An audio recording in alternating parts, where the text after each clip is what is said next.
Okay, sorry I'm a few minutes late here. Had to get all the fine tuning things on stream setup, game type, all that sort of nonsense. So we're good to go now. Um, like I said in the title here, we're going to be playing some more Yorion Sky Nomad decks. And there was an announcement a few days ago that there is going to be a ban and restricted announcement rather, next Monday, and it's very likely that either this card or cards around it are going to be banned. Probably not anything necessarily in this deck, I would assume. I mean, this guy's always on the chopping block, I suppose. Teferi's just warping every format that he's seen playing. But other than that, I don't think anything in this deck is on notice except for Yorion.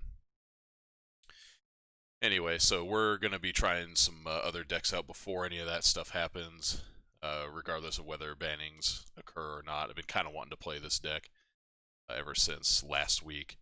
Just had not gotten around to doing it.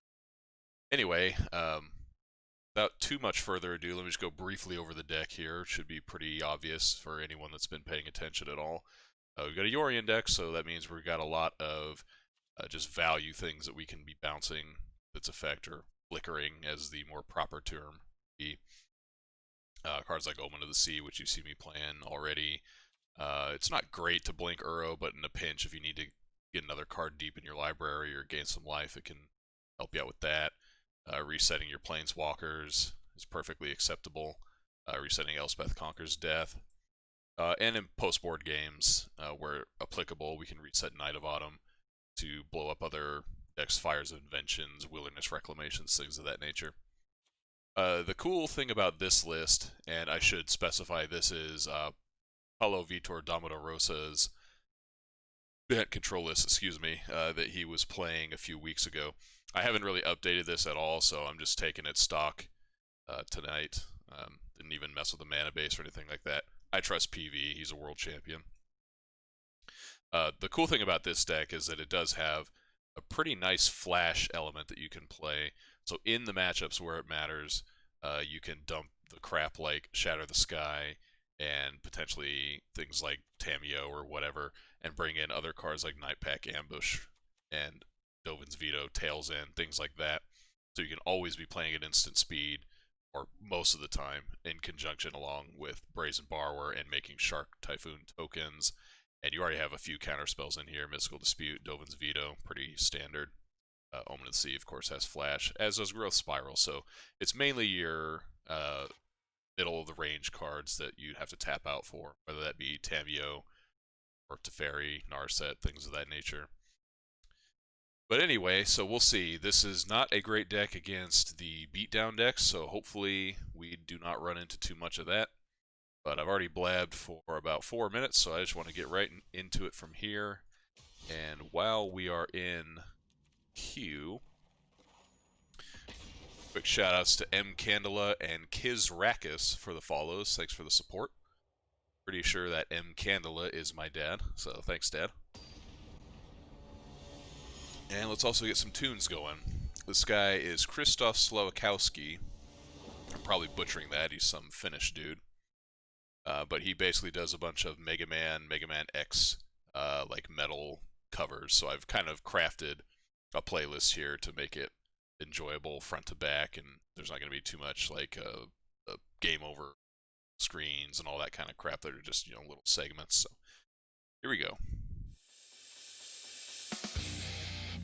Alright, so this hand is a little slow, and we're playing against Obosh. I guess we do have Omen of the Sea, and we can maybe make a Shark Typhoon token, but it's 2 lands, I don't have a Growth Spiral, and Narset is like one of the worst cards in this type of matchup, so not real stoked to keep it. But between Temple and Omen, maybe I can find something, get it going. We can always cycle Shark Typhoon on 3. So whatever, let's just give it a shot. Yo, what's up, Murder Face? How you been today? Okay, so there's our second white, so now we can draw 2 Shatter the Sky. That's exactly what I was looking for.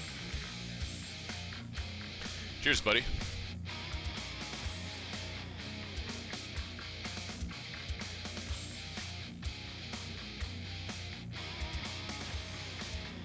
I think audio level should be okay, but let me know if it's overbearing on the music.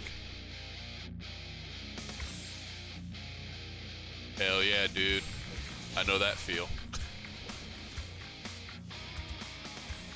Okay, so here we're gonna have to shock this Hallowed Fountain into play because we're gonna need to get this Omen of the Sea going. We can't afford to not do something on this turn.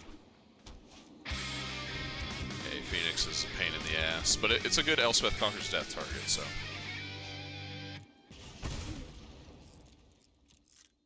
If we get to that point. I would really like to have had a Growth Spiral there instead, but we do not need another Narset. We'll take a 4th land in case we actually get there. Uro isn't too bad. So I can actually gain 1 life by playing Uro this turn. That'll put me to 11, and I can set up for Shatter the Sky the following turn without having to take extra damage, so let's just go ahead and do that.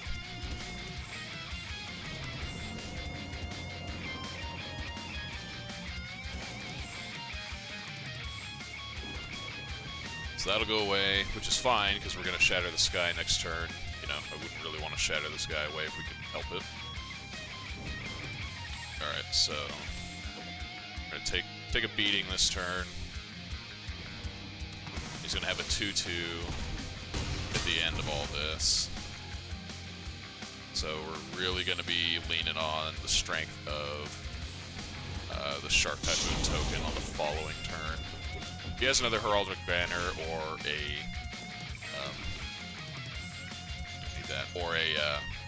haste threat of some sort, we're just dead. But like I said, this deck's not great against beatdown decks. This is really what we were trying to avoid playing against.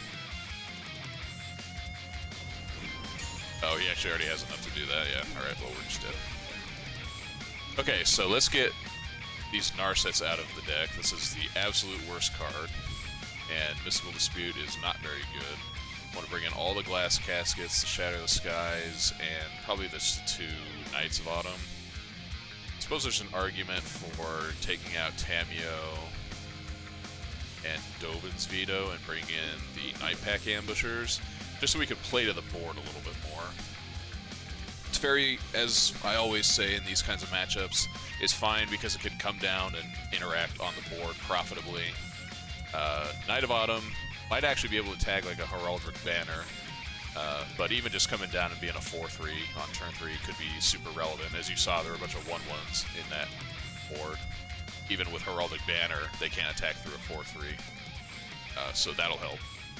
But I think this is better. Just move to some creatures, have less of the non-creature nonsense going on, dead cards like Mystical Dispute and Dovin's Veto. And this is like super win more. We don't really need that card at all. So let's give this a shot. Be on the draw, or on the play this game. Hopefully we'll have Growth Spiral.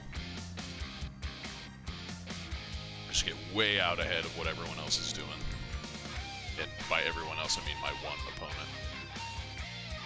Alright, so if this were basically any other land, I would keep this hand. But the thing is, like, even if we find untapped green source next turn for Growth Spiral, there's no guarantee we're even going to hit a land off of it. So these are possibly just blanks.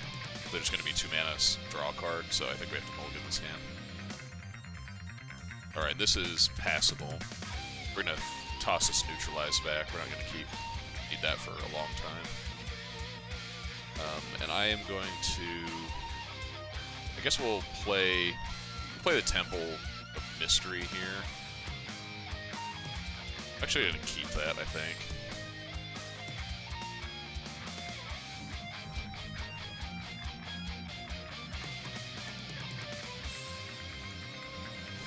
Okay.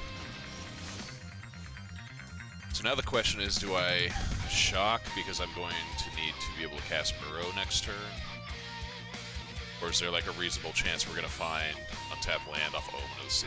Actually, I probably just need to push any lands that I see at this point.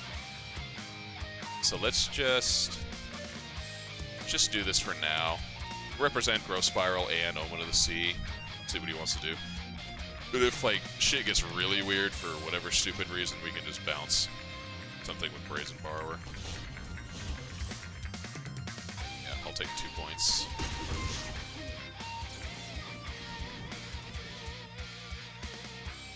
Shatter with only... I guess we have a Fabled Passage. I'm going to push the island, but we'll keep the Shatter. So now we are going to shock here, play Uro. Get this Temple of Mystery into play. Keep the Glass Casket. And now next turn, depending on what happens, we can just Wrath his board if we need to. Problem is, this Uro isn't going to be coming into play anytime soon. Yeah, Heraldic Banner. I might even just Elspeth Conquers Death this stupid thing.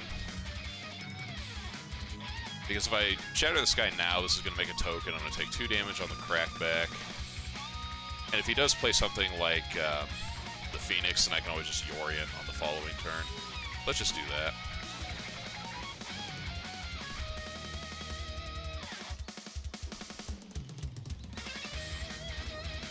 There's not going to be a lot of targets for Heraldic Banner.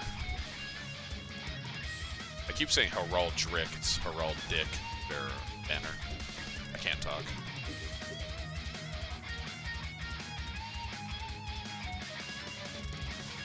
Yeah, it's fine. I think we're going to still Yorion this turn. Because he did not play a land, he's not threatening Obosh next turn. And I can always just, yeah, we're just going to sit on defense with Yorion for a while. We don't have to get like all crazy with it, you know. Completely destroy our opponent with Yorion, even though this is already going to be pretty good at that. No, I don't need another Uro.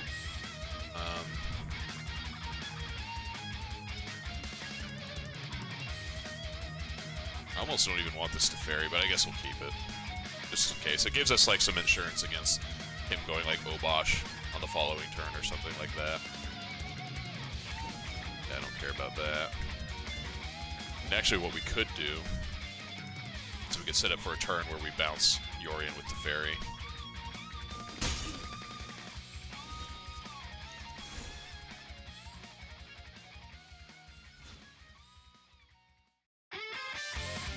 So, that being the case, do I want to try and get him to, like, kill this Teferi so that the Elspeth Conquers Death has something to bring back? I don't really think we need to get, like, that crazy with it right now. Let's just get Teferi into play.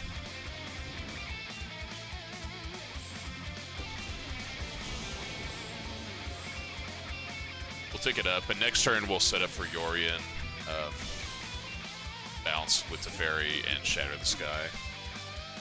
Which is not going to line up super great with Elspeth Conquers Death, because then he'll have an opportunity to kill Teferi and we won't be able to get it back with this particular copy, but whatever.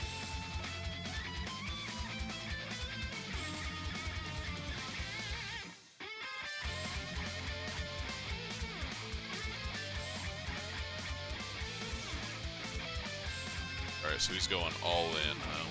What is his plan here?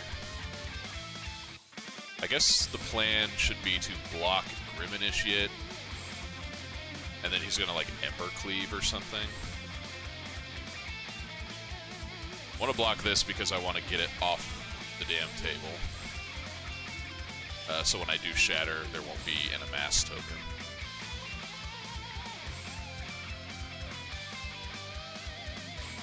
Wow, no Ember Cleave, huh? Okay.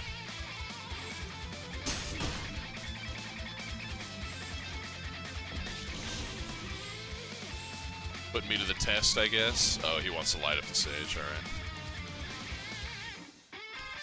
And and he needed to actually get the Spectacle on it for the extra 2 mana from Elspeth Conqueror's Death. Okay.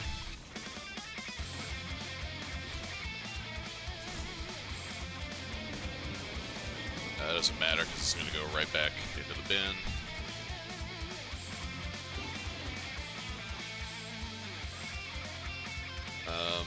I'm actually going to shock this into play because I want to wrap the board and then have a counter spell up for whatever his follow-up might be. It might just be like Fervent Champion or something. So that being the case, I might even have to, might just +1 and wait until he goes to combat to wrath him. Not exactly sure. If we had an untapped land, this would be a lot easier decision. I go to 9, he's got 4 cards in hand. I think...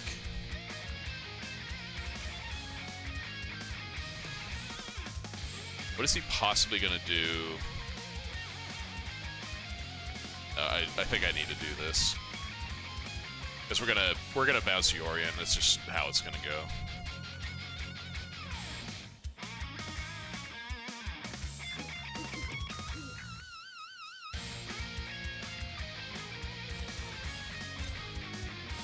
Not sure what opponent is thinking about.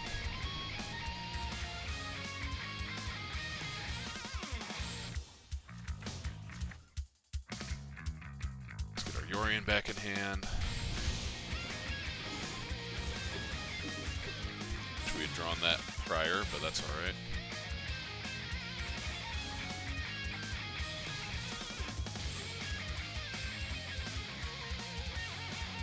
And I guess in theory we could even just get this Uro into play.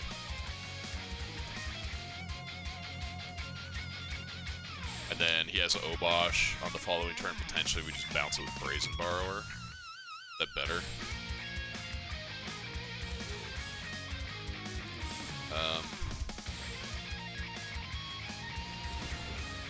I kind of like that, honestly. Because like this basically just cuts him off of being able to attack ever. Yeah, let's just do it. Let's live a little.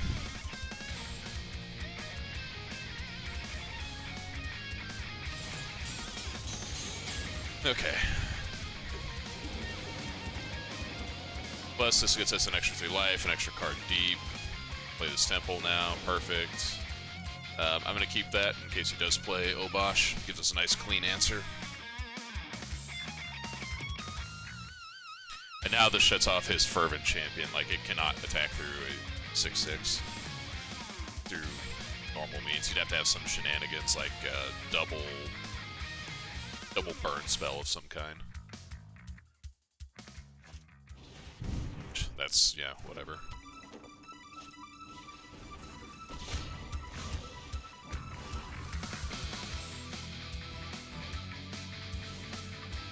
Can't even kill Teferi this turn. 5, so we can... I think we're going to wait to cast the Elspeth Conqueror's Death, and I'm just going to... I'm going to casket the Scorch Spitter, I think, because I don't want him to have, like, reach.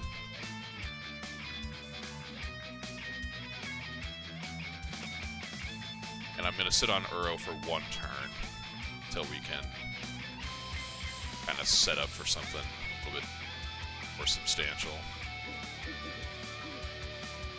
Because basically I want him to get this Obosh into play before I do anything with Elspeth Conqueror's Death. Because if he knows that I have this, he's not ever going to play it. Or he's just going to, like, wait to play it for a long time.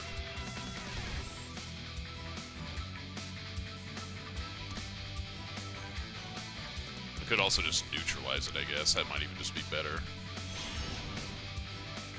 Just using my mana a lot better this turn. Yeah, why not? Just like time walks him. Alright. Writing was on the wall. Never drew Night Pack Ambusher, but that's okay. Obviously didn't need it. But I think having just more removal, more things to play to the board, and less of this kind of stuff. Like, this is okay, but we do not want to draw a lot of it. In an 80-card deck, having 4 hard counter spells is fine. You'll draw 1 at some point, like we did that game. Not going to make any changes. Seems like everything is exactly where I want it to be for this list. If we can get out of this one, this is the hard one. Game 3 on the draw.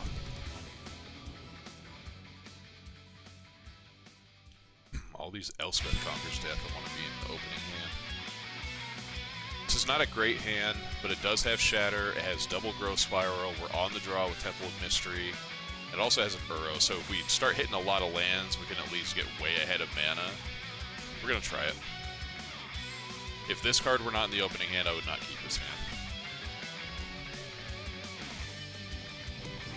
Okay. Okay, Night Pack Ambusher. Basically shoving anything that isn't a land.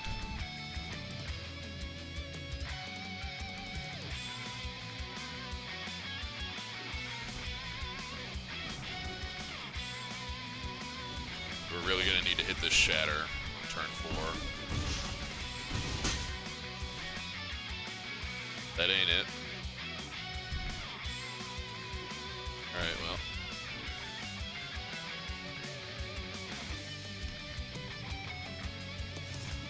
DC does not have another haste threat this turn. That's good news for us.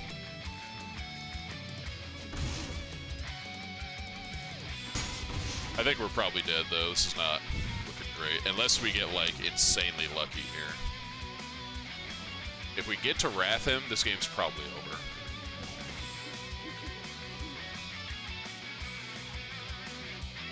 Like, the best thing we could do right here is Growth Spiral into White Temple, digging to a white land. Okay, that's step 1.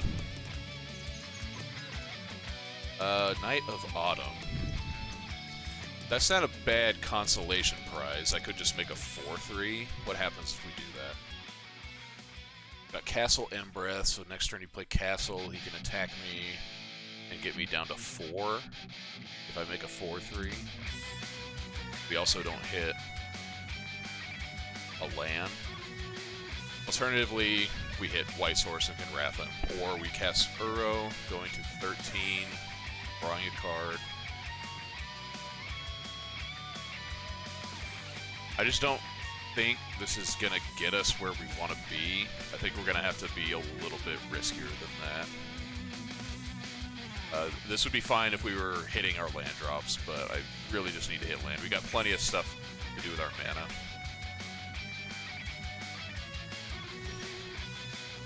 Alright, well, better lucky than good.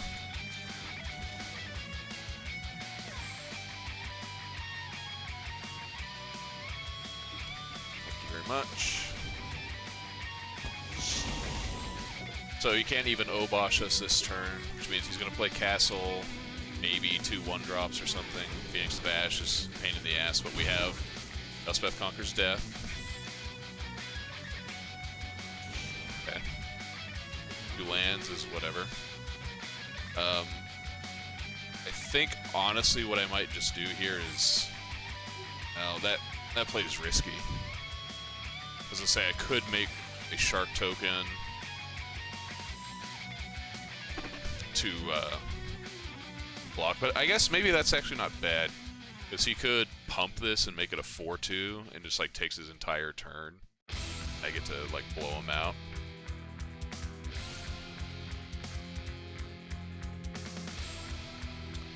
Let's see, if I don't do that, this costs 3. Escape it if I actually kill it. Wouldn't actually mind even just waiting to deal with it until we can find mana for ECD, but let's try this Shark Typhoon play. If it works, this is like the high payoff play. Okay, he has Banner, that's fine.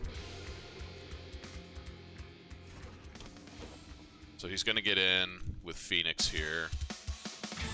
We're gonna get an X2. 2/2, I guess. Draw a card, hopefully hit a mana source. It's not exactly what I was looking for.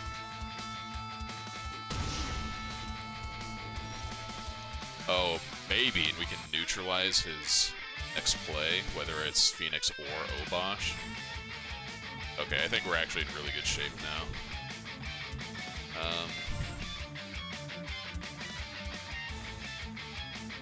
So how's this next turn going to go? He's going to cast something, we neutralize it, and then I'm wanting to Knight of Autumn to blow up Heraldic Banner. We might need this Glass Casket, so I'm going to hang on to it. If he does nothing, we just Growth Spiral or play my Pack Ambusher. Probably the latter. This is the pivotal turn. It's unlikely that this mountain, I was going to say a random card that he draws, is going to matter. Looks like he's probably going Phoenix, and he is. So he can do maximum 5 damage to me this turn, and then we can ECD it. But if he has any other haste threat, then we just lose. And he's only got 3 cards in the bin. What's the regrow cost on this? 3 other cards. Okay, so he can do it again. That means we probably have to let this go. Night Pack Ambusher this turn, and then Elspeth Conquers Death on Phoenix of Ash. So, alright, I'm just going to let it go. We can do 6 damage this turn. Okay.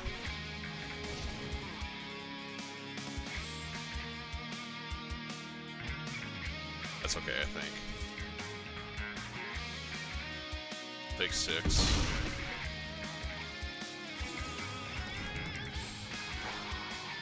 Oh, we could actually even just Glass Casket and leave up Counter Magic. That's pretty good.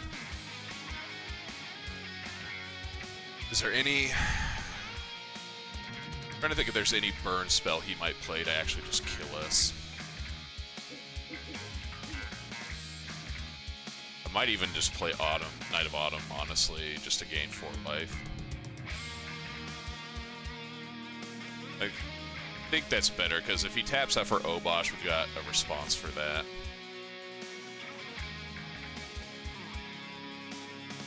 Well, no.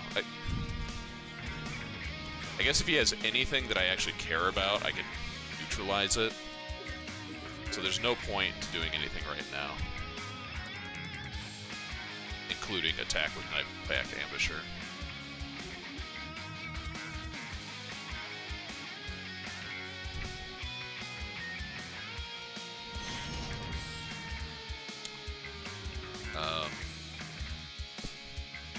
The only way we die here is if he has, like, specifically Bone Crusher Giant. So let's roll the dice, whatever. If he doesn't have it, then... Okay. So now we're going to play Knight of Autumn. Just gain some life. And I'm going to sit tight for 1 more turn, I think, because next turn I want to Elspeth Conquers, or Yorion, probably. And I don't want to have to lose my Knight of Autumn in combat if he does something like that. Yeah, I don't care. 2 mountains is good times for us. Okay. That's excellent news for us. Now we get to ECD his Anax. Play this Temple of Enlightenment. I don't think I really need another land at this point. So the only way, I guess the only way we actually die here, he's got 5, 6, 7, 8, 9. We could lose to the Phoenix, so we probably need... do need to start getting in the red zone. But again, I don't want to lose my Knight of Autumn if I can help it. He's got 1 draw, and if he doesn't draw Phoenix, I think we're going to win this game.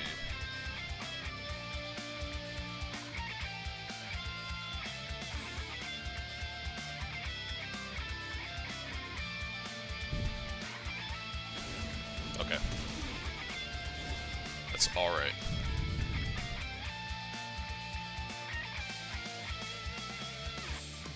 We can always just bring that back with Elspeth Conquers Death as well, eventually.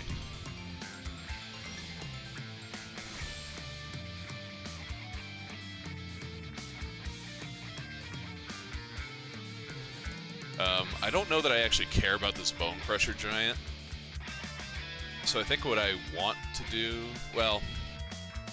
Let's see, could he possibly have, like, Lava Coil or something?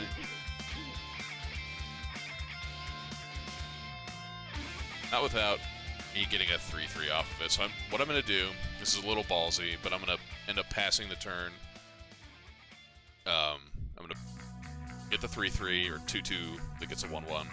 The next end step for him, I'm going to play both of my Omens, get those into play, get my Knight of Autumn back, probably blow up this banner, and then flicker everything with Yorion. So we're going to take the very conservative route here, because I think otherwise we open ourselves up to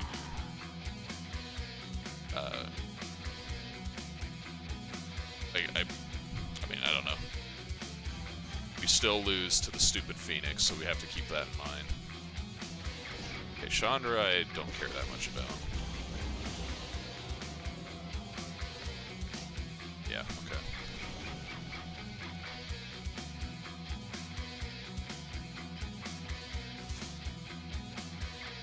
So here we just eat Bone Crusher Giant. Okay. Blockers. Eat Bone Crusher, block here, take 3, go to 6.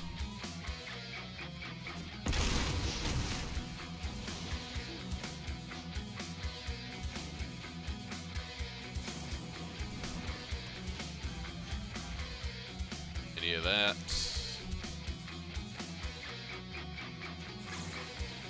Do this.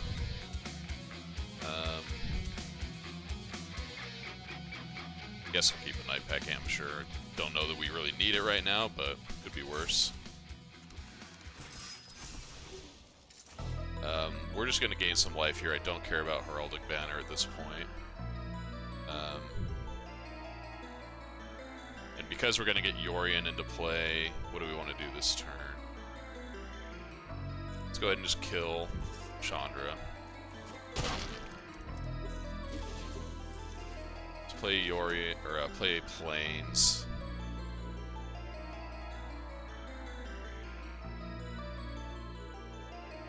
It's Uro while we can get the value with the Forest.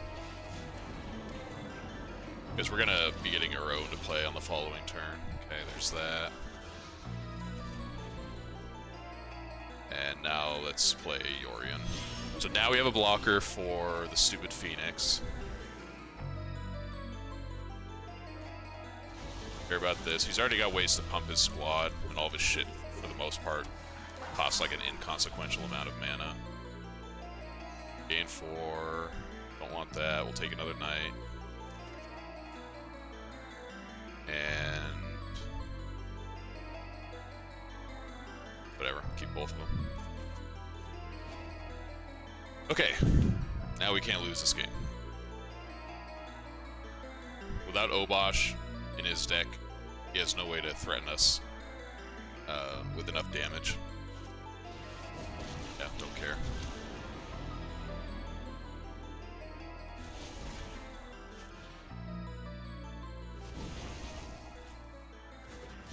Cool, dude.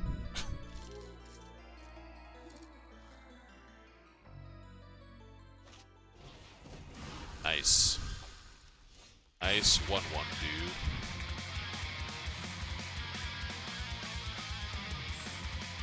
So what are we doing this turn? We're going to Uro and play Knight of Autumn to kill Heraldic Banner, or we could just Uro and play Night Pack Ambusher on the following end step.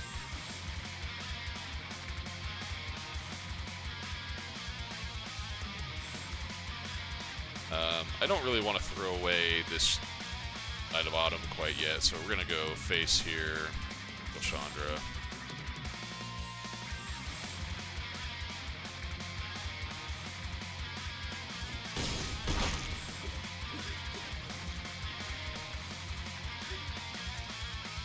will have the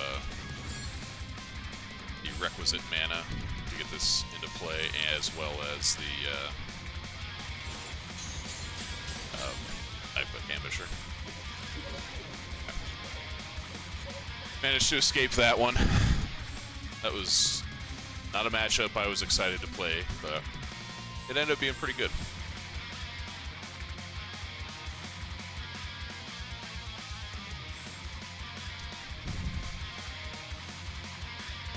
Cool. Alright. Oh, that is not what I wanted to do. Whoops. If I ever spark you, you get one.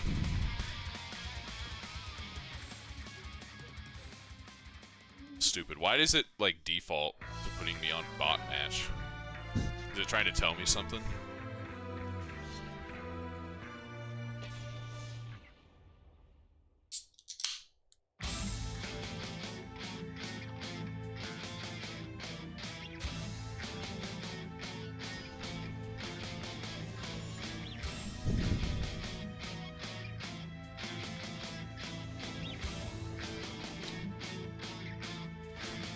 Lurrus deck. Alright, well these are probably not going to be very good. This could be Bant cycling, or Boros cycling. In which case these cards are really dead. It's most likely what it is. We're on the draw. Yeah, get that out of here. This is already a mulligan. This card's likely a mulligan. It's fine to have like one in case I have Zenith Flare. This is not great to have multiple copies of, and we don't even have a second land. I guess we're on the draw. We have 2 draws where we actually miss a land drop. If we manage to get a blue source, then Omen can probably get us into this game. We don't have a way to contain the board. We do. I guess if he's just on like Flourishing Fox and like the non-token making guys, Teferi might be able to do some work.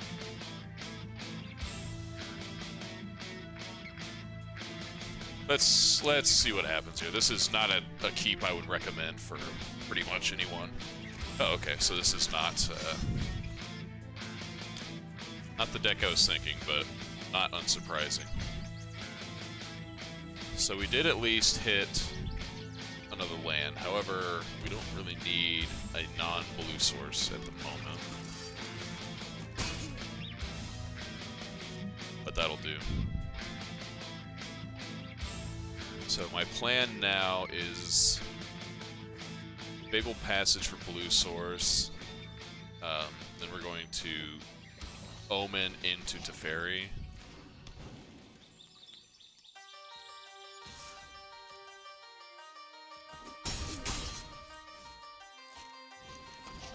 Nope.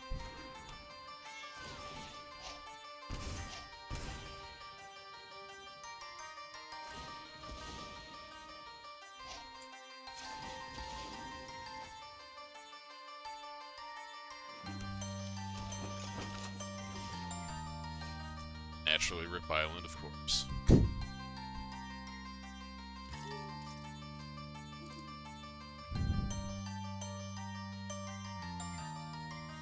Guess there's no point in playing Teferi at the moment. Let's just set up for a potential Wrath on the following turn.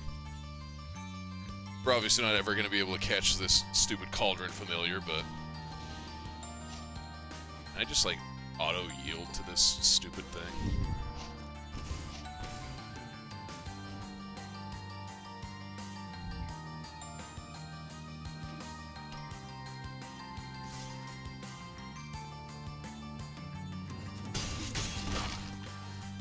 Yeah, we're just gonna lose to this stupid Cauldron here. So we can find a Wrath like right here and now.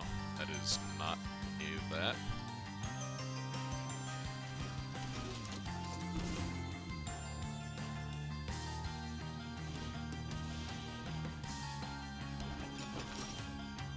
Alright. Just move on. Game's over.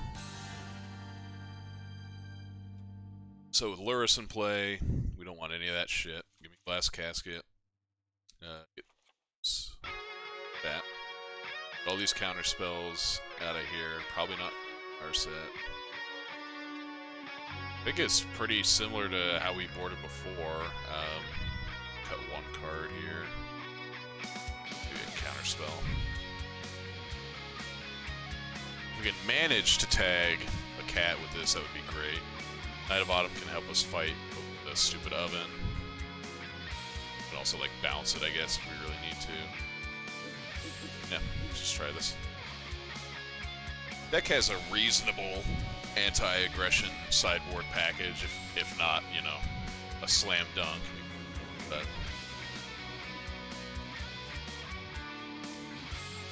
this hand, on the play, I have a Glass Casket, Brazen Borrower, Narset. These are whatever at the moment, but any green source will turn those on. Just like that.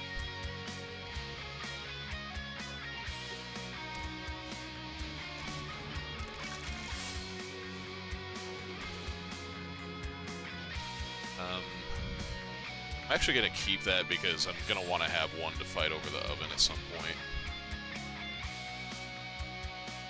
It's not a great card at the moment, of course. Yeah, Speak of the Devil. Glad we're going to be able to disrupt that, that's for sure.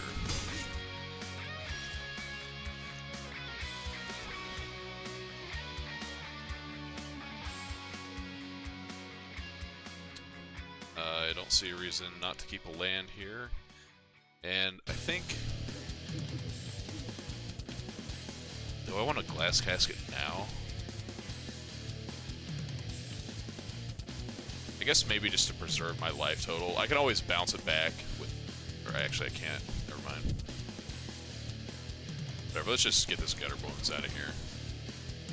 Need to be mana efficient here.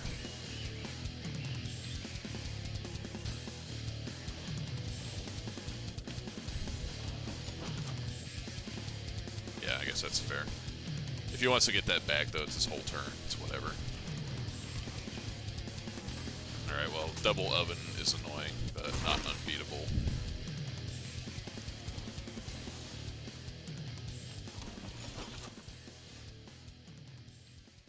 Alright, so we can Knight here, kill an oven. And then next turn, if we draw a land, we can Yorion. Get the other oven.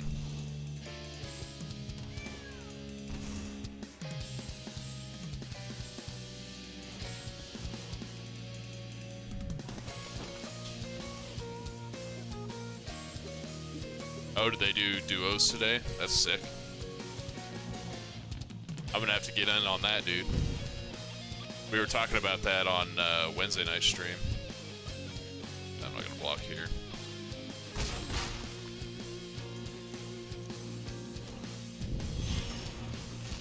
Yeah, whatever. God, all the freaking Witches' Ovens are coming out to play, huh? Alright, I think I'm still gonna Yorion here, just partly to get these ovens under control and also act as a brick wall.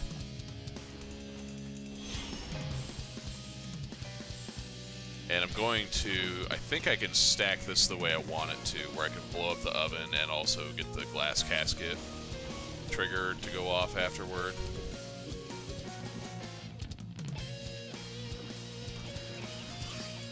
Let's see, I want to resolve Knight of Autumn first, then Glass Casket, but I think I have to target. So if I target Serrated Scorpion, basically anything I target with it, he's going to sacrifice. I'd much rather him get this Lurrus out of here. We can tango for a while with the ping damage from Cauldron Familiar with these Uros. So just making sure he can't get his value off of Lurrus is more important to me.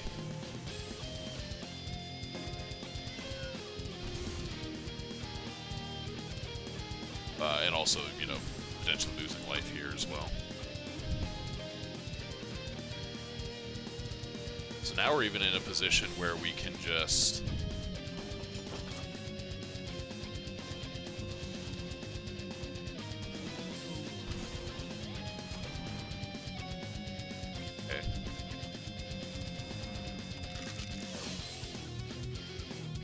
no cards in the bin. I guess we can Uro and Narset. And then have a couple blockers going. I don't mind if this goes into the bin, because we're going to want some food for Uro.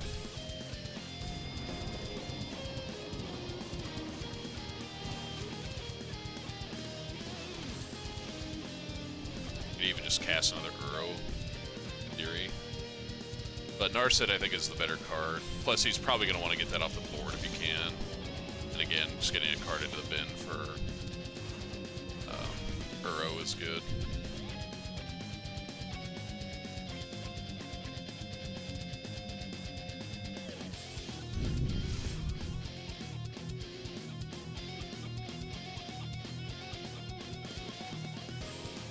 So here... Do I block Hunted Witness and, like, basically force him to have to decide whether or not he wants to kill Knight of Autumn? Because I just want to eat... I guess maybe I eat Serrated Scorpion and... Gutter Bones.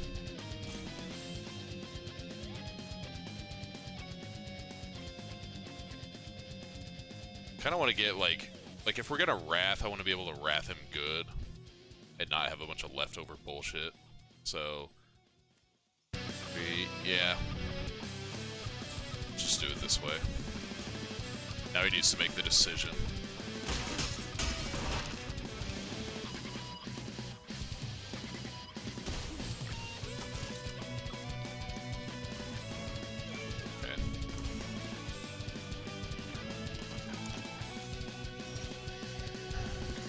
A Wrath. Dark Typhoon. That's actually not bad either. Okay. We'll accept that. I'm just gonna press this now. No point waiting.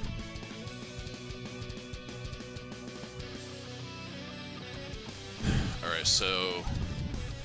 How much damage can he actually do to me?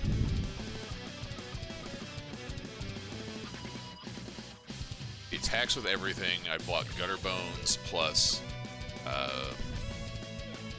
whatever, I guess, Hunted Witness. He gets in for 1, 2, 3, 4, and then he can actually kill me. So I have to Uro this turn, and then I can make a 2/2 Shark Typhoon token. Seems reasonable. Get a land here, we can make a 3/3 even and block the stupid Gutter Bones, and the Yorion with something else. All right, that's all right.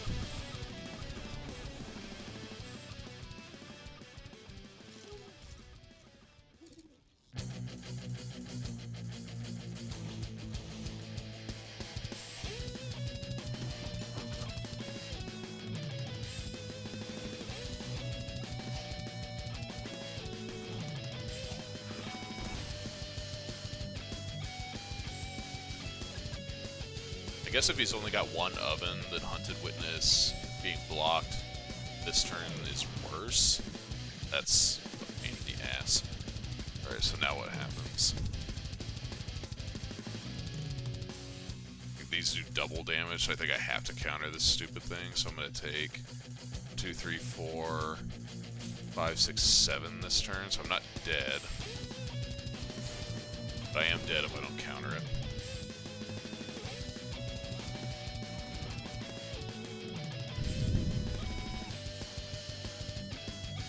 At least now I can do a thing like cycle Shark Typhoon next turn for a 1/1 and get an Uro into play.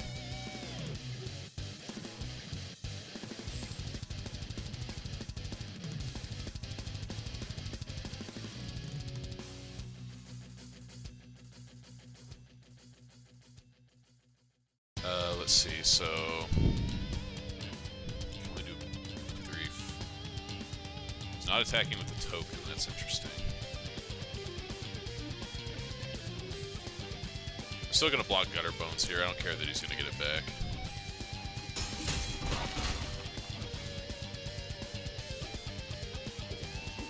Yeah, it's whatever. It's not attacking next turn, that's all that matters.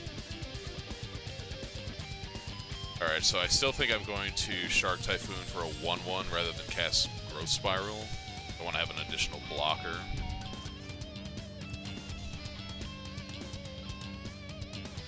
Let's make sure we don't tap the mana incorrectly to do this.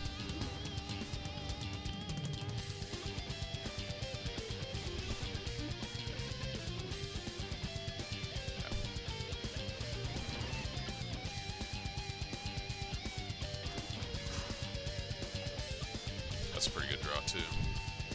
But we are going to Uro first. Alright. Barely escaped that one.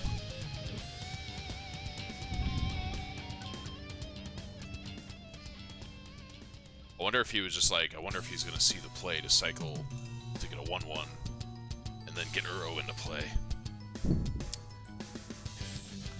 Yes, sir, I did. Alright, this card is super hard to make work if they have Oven, but I can't really worry about that. Like, he had 3 Ovens that game. Like, what are the chances in 20 cards or whatever that he's going to see that? Especially when I had Knight of Autumn to fight over it. So, if we can keep the damn Oven off the table, then we can convert on our glass caskets.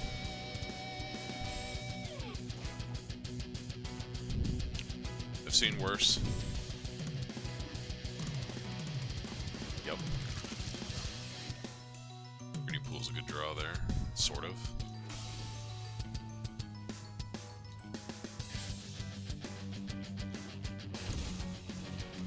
Priest of the Forgotten Gods. I would really like to glass casket that thing. Alright, so here we're going to Vantress, so we can cast Growth Spiral pain-free. And then next turn we'll set up for Night Pack Ambusher.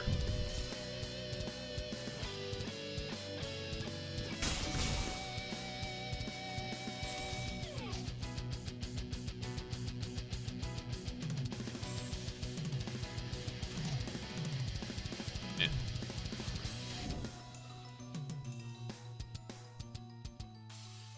Okay. Get this Hallowed Found into play.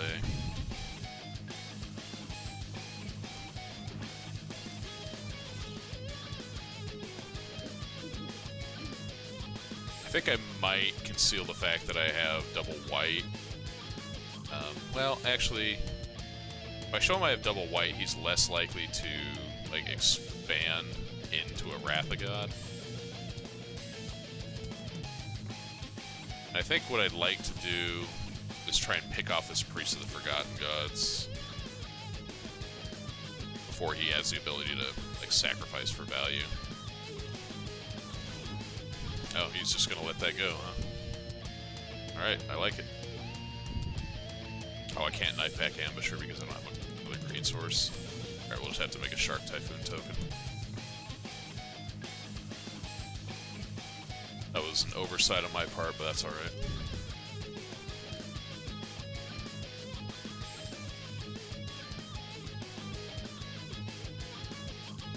Alright, so that being the case, I'm not actually going to do anything in combat. Okay.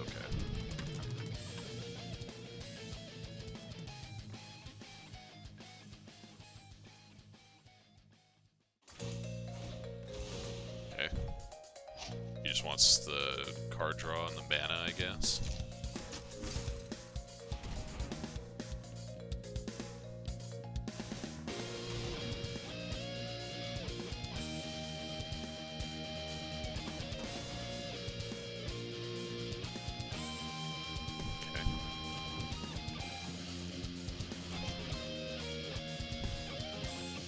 Alright, so what am I supposed to do this turn? I think I have to make the token, because I need to be able to protect this Night Pack Ambusher from Priest. So we're just gonna let that go.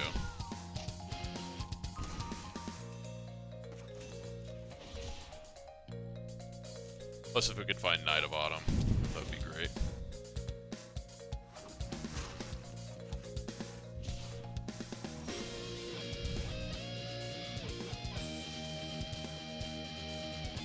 So alternatively, we could...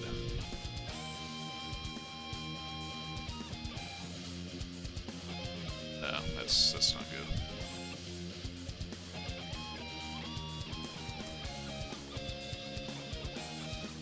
Let's just do this now. That way you can't respond with Priest or something. You don't always have to do things at the last minute. I think a lot of people get, like, way too caught up in that mentality.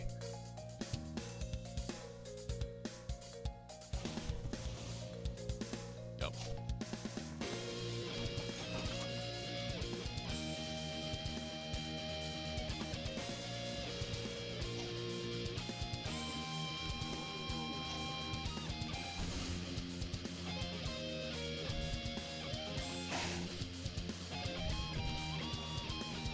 Celebrant, okay. Nothing I can do about that. Utterbones, okay.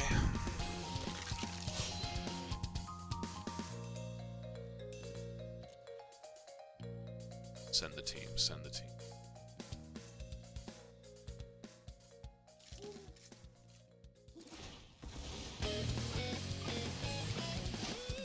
Okay.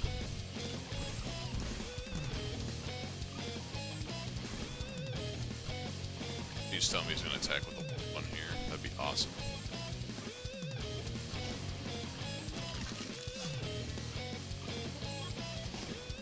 Still probably not gonna beat this stupid witch's oven, but alright.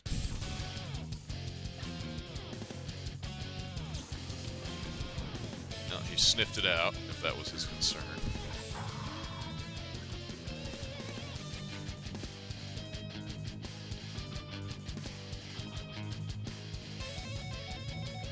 So what do we do here? We're gonna have to... I don't really think we have an out, but I think we have to try to bounce Witch's Oven and then Glass Casket. It's not bad.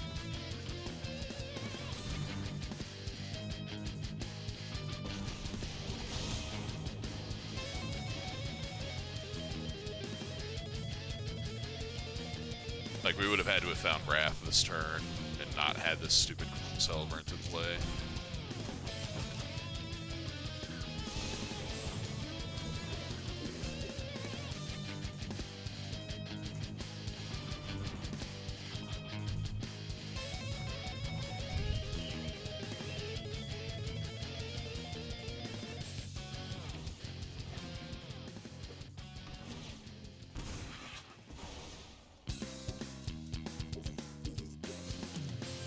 If only we got a token regardless of whether we cast stuff or not. Of course. Alright, oh, we're just dead. Whatever, GG's opponent.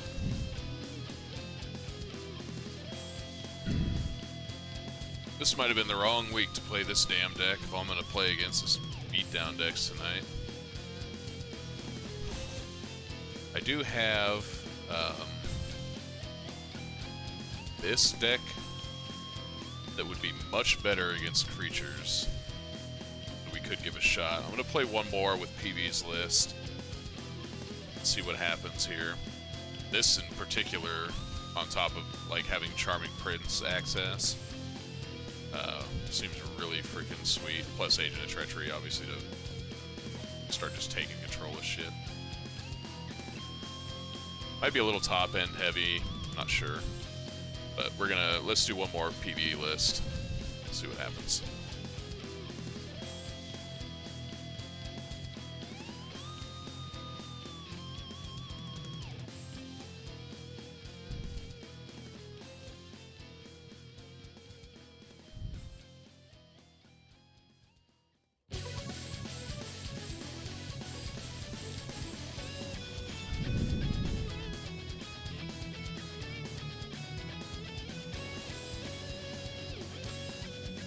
Alright, so we've been on the draw, I think, every round so far.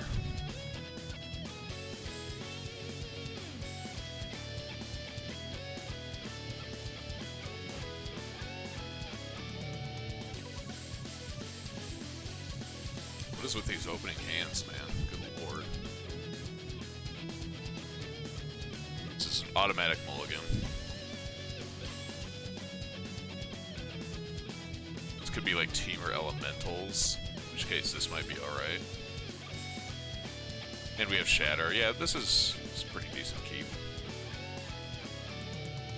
Go back one of these.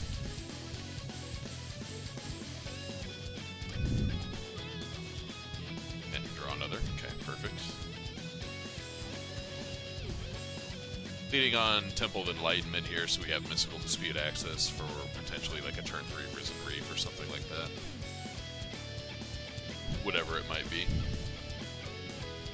I'm gonna shove that. We've already got 4 lands. We need to find like some business.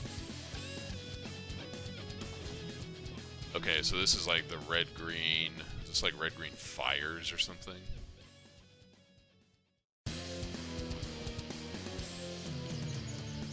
Same premise here. We just drew 2 lands in a row, so any control we have over drawing less lands from this point out would be better.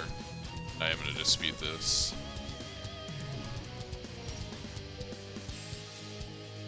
And even though I have to shock to do it, I'm going to do this so we can convert this neutralize into something.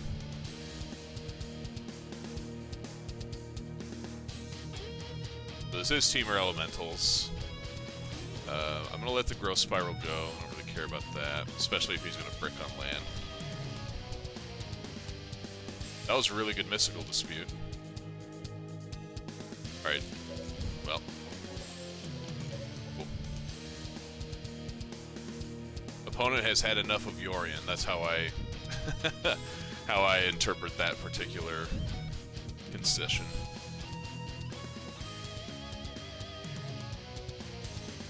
Okay, so I actually need to use the restroom real briefly. I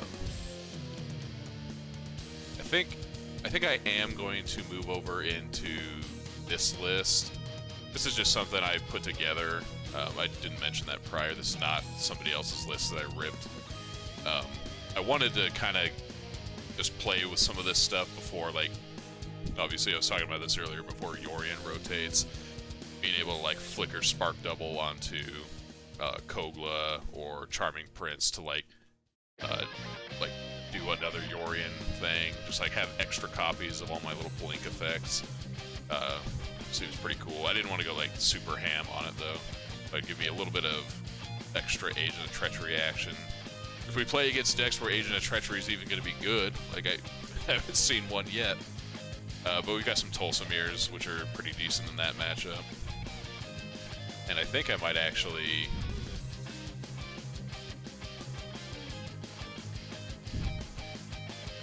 might cut one of these Wilts.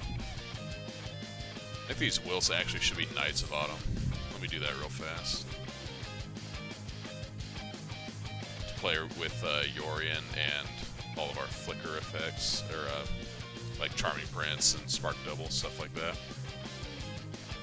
This is very much more of a mid-range deck than a control deck like we had been playing. Do I want to try and squeeze one more Tulsamir? I guess if I'm going to play anything, it's probably another Glass Casket. We've already got so much like fat. Don't need to worry about that. Tulsamir just gives us extra like fight effects to go along with our Koglas. So anyway, bear with me for just a minute or so. Gonna run to the restroom. Be right back.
Okay, we are back. So let's give the old Marshall concoction a spin. Say done here. Standard ranked. Get out of here, PV. Let's go Yorion Bant Ramp.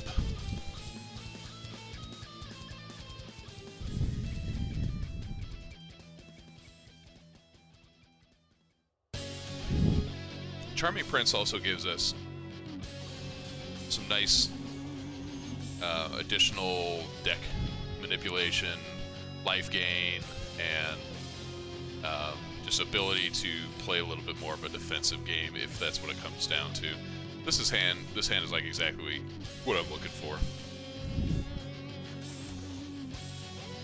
Of course, now that we made the switch to this deck, we're playing against a Yorion deck where it would have been in really good shape to have all those counter spells. That's alright. We're going to do this now so we don't get mystically disputed. And I'm going to keep that because I just basically want to hit a land every turn until we can get this Agent of Treachery into play. We are a much faster Agent of Treachery deck than they are, barring Luca shenanigans.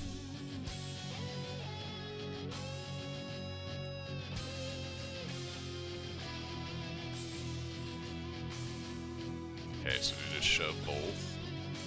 That's good.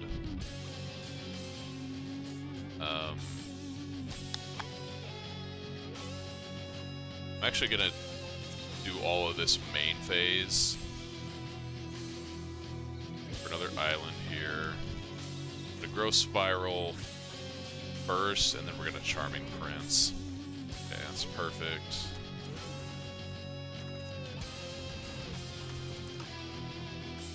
I want to scry here. So this is gonna be 6, 7.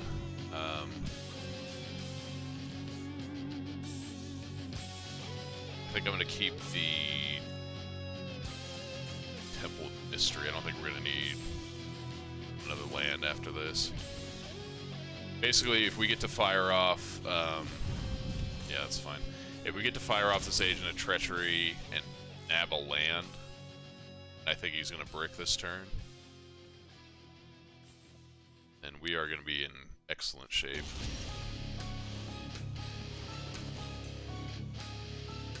That I'm going to shove. Do not need any more lands at this particular juncture. Alright, so if he taps out for something like that, that's perfect. If he bricks on land, I might actually take his Narset, and then we'll set up the Flicker to seal like Raugrin Triome. Did not brick on land. And we drew Narset, so that's, or Elspeth Conquers Death, so that's perfect. Let's just take his Raugrin Triome. I really don't care about his Narset. Just trying to keep him off of being able to do his thing as much as possible. Like if he taps out for Teferi now and doesn't have, even if he has Mystical Dispute, we can just play through it next turn. Yorion. Or Elspeth Conquers Death, or both.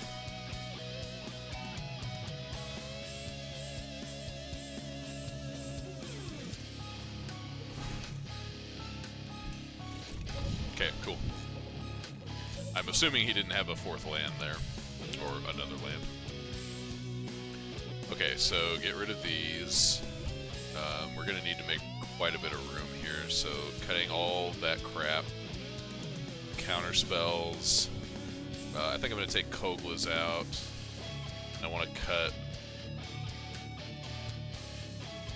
Like, this card kind of sucks against... why isn't this pulling up? This card kind of sucks against Elspeth Conquers Death.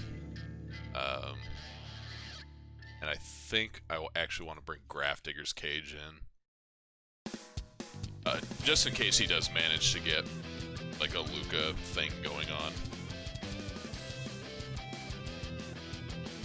I guess this kills fires.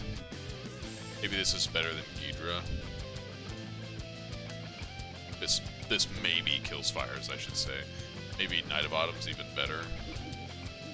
Like, we don't need to go like super huge necessarily.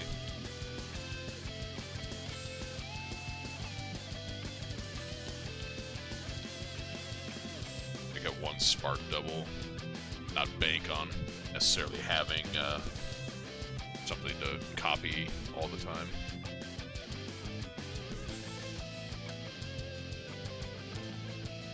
Like, in theory, Ghidra is pretty good.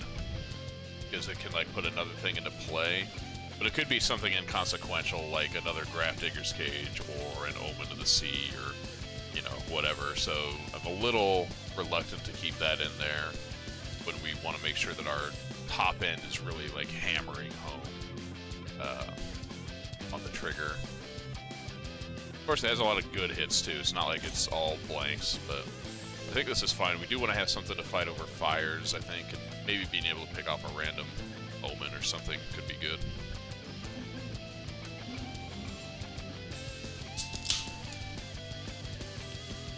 Alright, Dakith. Let's see what you got on the play. So this does have Grafdigger's Cage. It's a sideboard card that we brought in. It's got Teferi, some lands, has a little bit of library manipulation. We'll go ahead and keep it.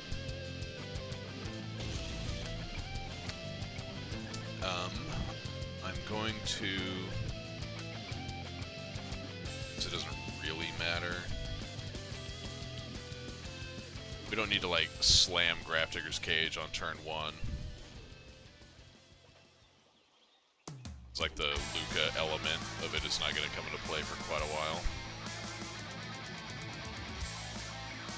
So I think what I want to do here is, I'm not going to play Grafdigger's Cage because I don't want to like let him know that we have it, and I don't want to let him like bounce something profitably with Teferi. Because we don't have any ramp, I'm going to actually shove that. We're going to need to have like actual cards. Be much better to have like a Mystical Dispute or something like that. Yeah, here we go. Okay. If only I had a way to punish that. And I'm going to Growth Spiral on... Well, I could Teferi. He doesn't have a great way to do anything about that.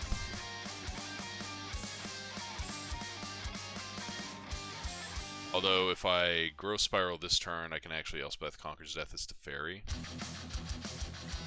But I think this is just too good to allow him to do like a counterspell or something like that. And we don't have any counterspells of our own, so we can't fight that fight.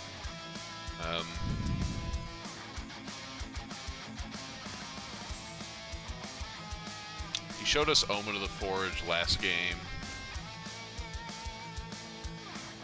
I don't really have anything I'm going to want to bounce, so let's just get our card economy.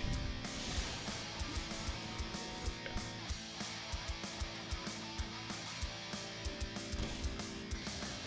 Yep. Sure. I'm glad we got our card when we did. Okay, Birth of Letus. Drawn up. So now we have to Growth Spiral on our turn. So I'm also going to start cracking these Fabled Passages. So let's get this just to be on the safe side. Growth Spiral. Just to get lands into play. I don't care that we're not drawing cards. And I guess this turn we should probably Grafdigger's Cage. Since you can't pick it up now, and I don't want him to like have Luca.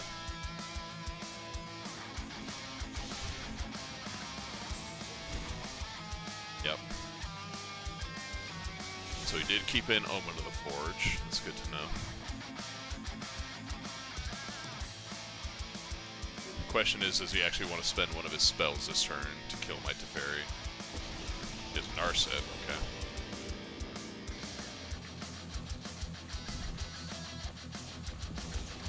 You just throw that at Teferi.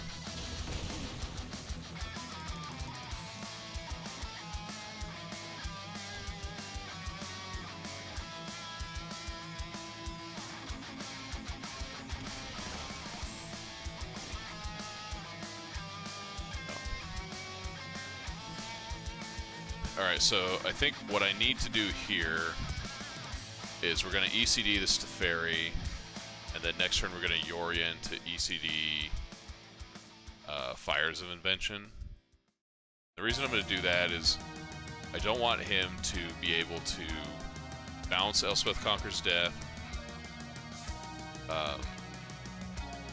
and then like start doing crazy shit, or like bounce Grafdigger's Cage and start doing crazy shit with like tokens plus Luca.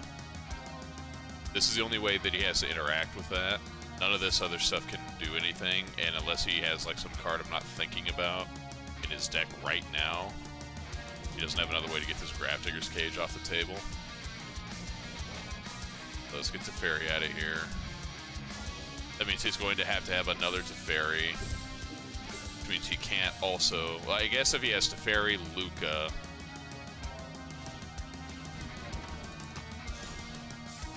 Yeah, I guess he could still do it, but whatever. Teferi's just a big, giant pain in the ass anyway, so we'll just get him out of here.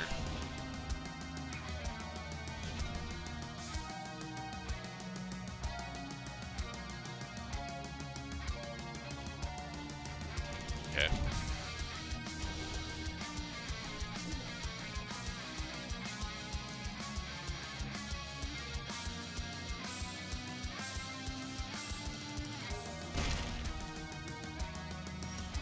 Given his bit, just the Omen of the Forge.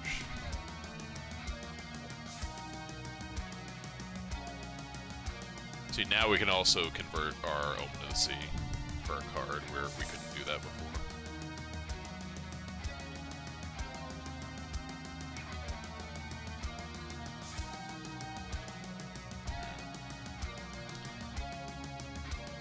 So even though this is going to come into play tap, let's see, so 2, 4. Even though this will come into play tapped, I don't think that's going to matter.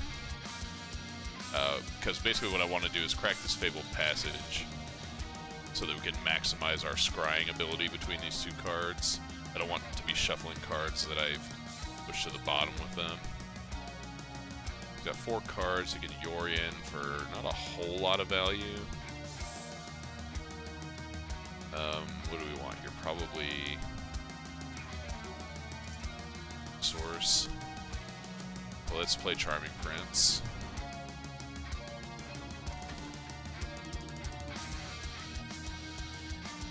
This will also hold off the tokens for a little bit. So I don't really want to play Teferi quite yet because he has the Elspeth Conquers Death over here. But I do think I want to keep both of these. And I can, like, Omen plus Omen on the end of his turn, or in response with Teferi or something like that.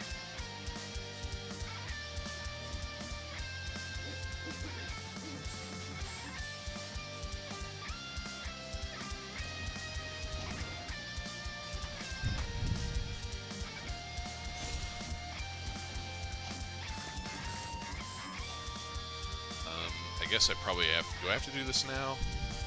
I guess I could bluff a counterspell. I don't even want to double Omen anyway, because the Narset, so...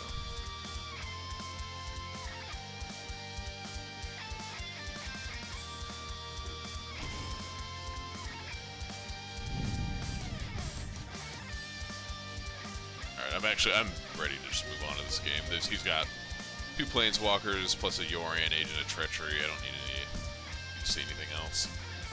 You just need to draw more of these cards right here. Mystical Dispute and Dovin's Veto. A little bit less of this. A little bit more of this. Alright, so now that he knows you have Grafdigger's Cage, is he going to change anything about his game plan? Probably not. Alright, whatever.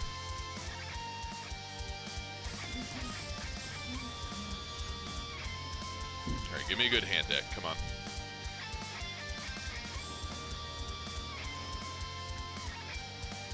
Okay, I can roll with that. It's going to be Temple Mystery and a Temple Garden, plus Growth Spiral into Temple of Plenty. Go from there.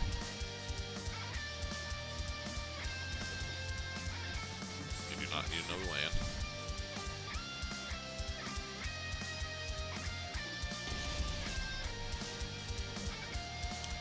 And again, we're just going to go ahead and do this main phase. No reason to get mystically disputed.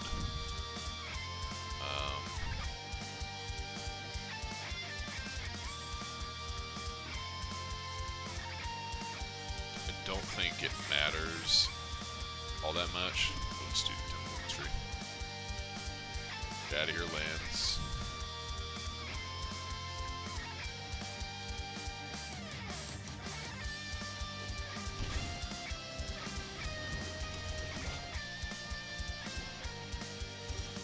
I think am I actually going to Knight of Autumn this Birth of Meletus? That can't possibly... No, because I can always kill the freaking token. So let's...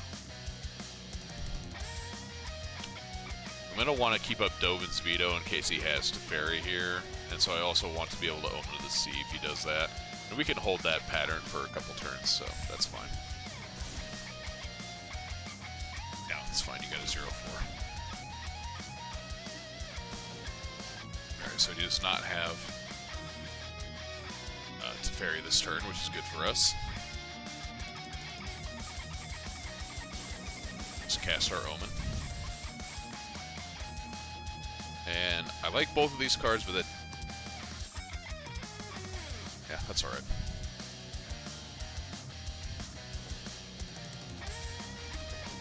If we didn't have that Temple of Plenty in our hands, I would probably push.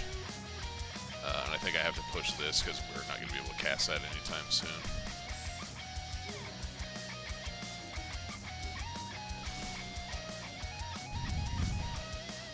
Our position's not too bad here. We've got Dovin's Veto.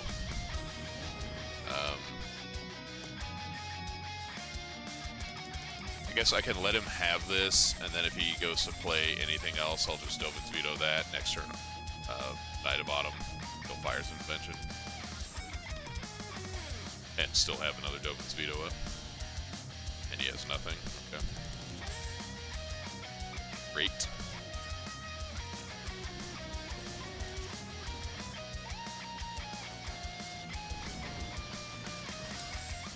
Let's pop this thing. Thanks for playing. And we don't need to get Teferi into play this turn. I don't think.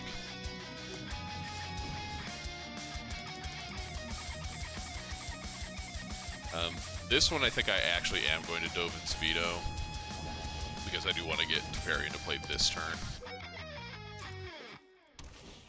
And I don't want to have to spend like Yorion mana or Elspeth Conquers Death mana and not have Dovin's Veto up. That's a really good draw too. So we're going to get Teferi in here. That'll let us get Tamiyo in there the following turn without harassment. He doesn't have the ability to make tokens, so we're just going to attack freely here. This is land 8, so we don't need that. I don't mind hitting land drops every turn, but usually only like doing that when I have like some sort of card advantage as well. We're going to do this because we can always just Tamiyo back a Dovin's Veto next turn.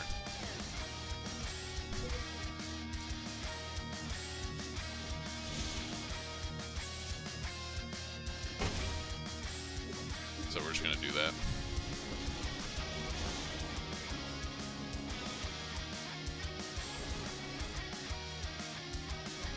Cool. And then next turn, it might have been better actually to keep that forest now that I think about it, because we could have Yorion with counterspell backup. But who knows? Might not even matter.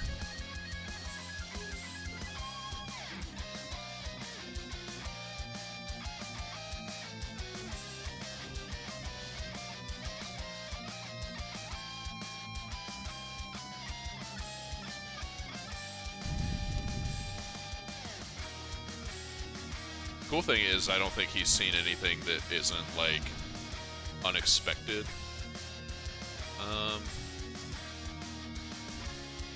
Yeah, I guess. He's gonna steal Tamiyo.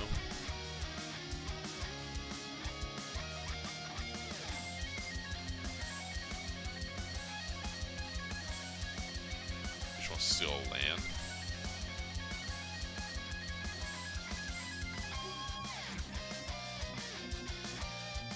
I hope he doesn't steal a land. That would be a pain in the ass.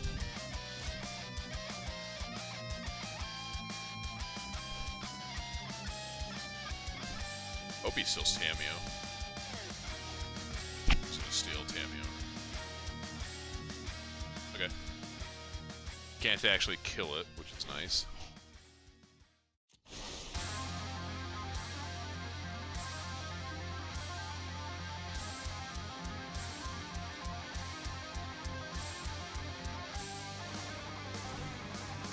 Shark Typhoon. He actually hit, huh?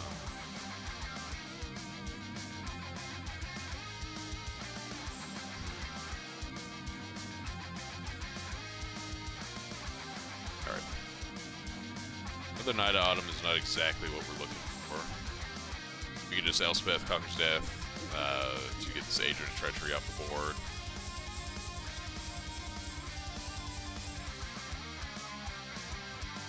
What happens if he doesn't do anything next turn? He just makes a shark, makes a 5/5 shark.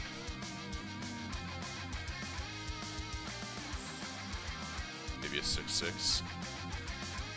I think either way we have to. Why couldn't you believe left a green up? The hell, man. Either way, we've got to do this.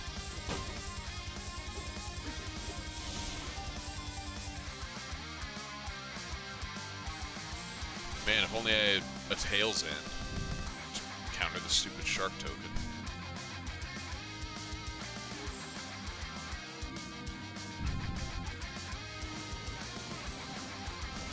Brick City.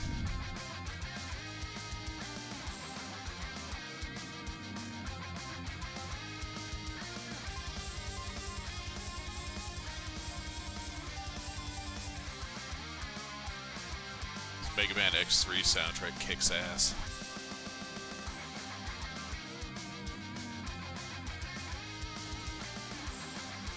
Raptor's Cage, okay, it's not that great right here.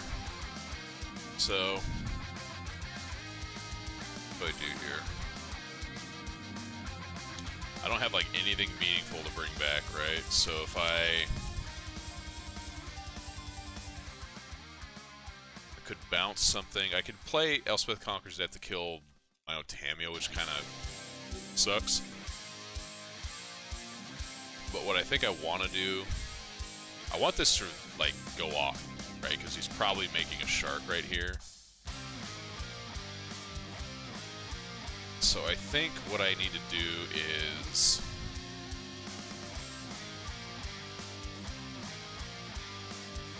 need to attack Tamiyo. I guess I could get my own Tamiyo back. That's not bad.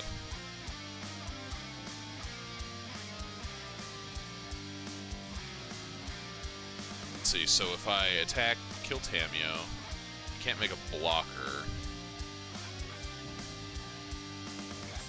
I guess he could make a shark. If he makes a shark, I don't give a shit. I'll just bounce it with the fairy and we'll move on with our day. I think there's a non-zero chance that's what he's going to do here. Especially because he knows I can get it back with Elspeth, Conquer's Death next turn.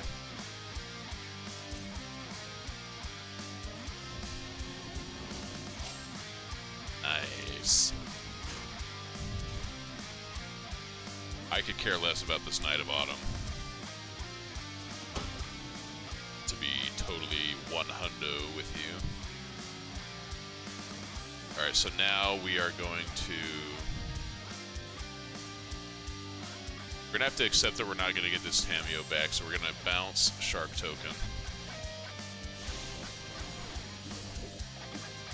And I guess we could just Agent of Treachery to take our Tamiyo back. Guess that works. And then next turn we get the Fairy. Sweet.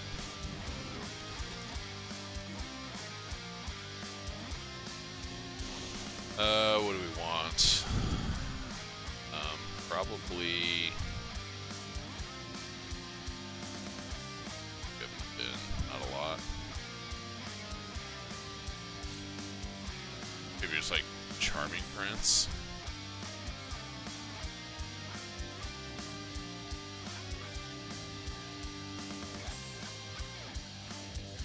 Charming Prince might not be bad to, like, get back in our hand. Maybe we just name, like, Agent of Treachery, and if we hit Charming Prince...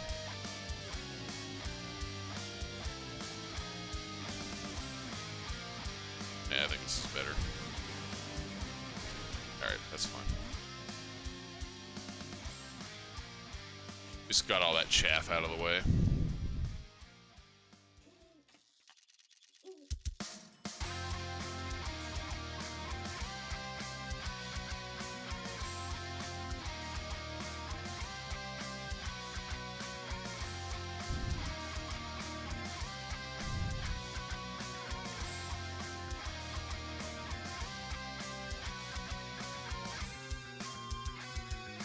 Okay, so next turn we are going to, if nothing else happens, we're going to get Teferi back. I'm going to bounce. Eventually we're going to bounce Agent of Treachery to steal his Castle Vantress. I don't want to have him to, like, have ways to use his mana under this Fires of Invention. I want to go up a land, and then eventually we can just Yorion Flicker. Alright, well. So it doesn't matter what we do. Opponent is done. Okay.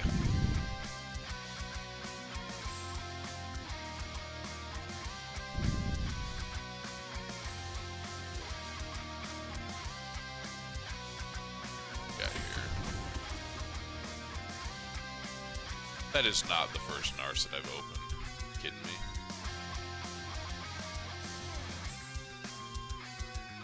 I call bullshit on that. Mythos of Aluna. That is the first Mythos I've opened. I will give it that. Yeah, see, I already had... I think I had 3 of them already. Maybe it meant that was the first one I opened. I just crafted the others.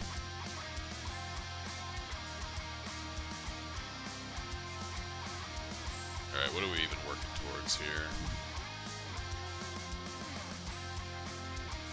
I don't even want this. Like, we have the Godzilla variant.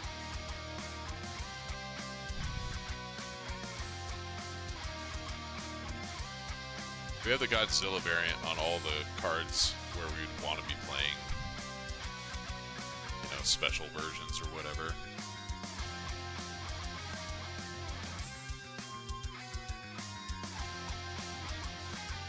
Including Brokos and Gemrazor. I guess I've been kind of feeling like playing a Mardu deck, and there's a lot of just like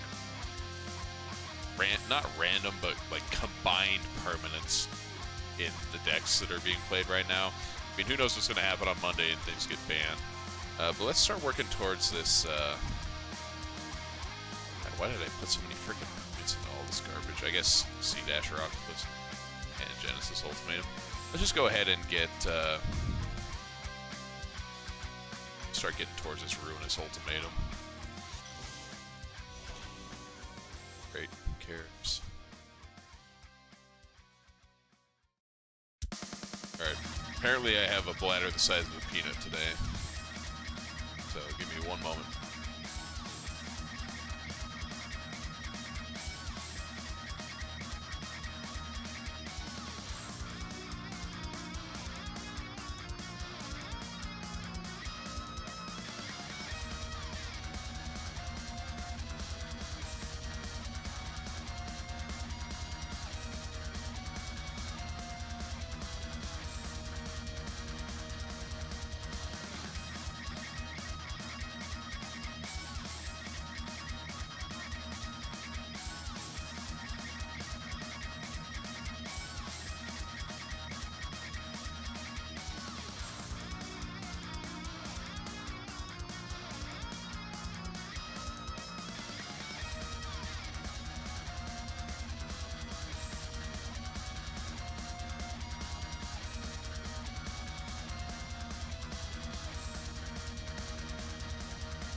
Okay, sorry about that again.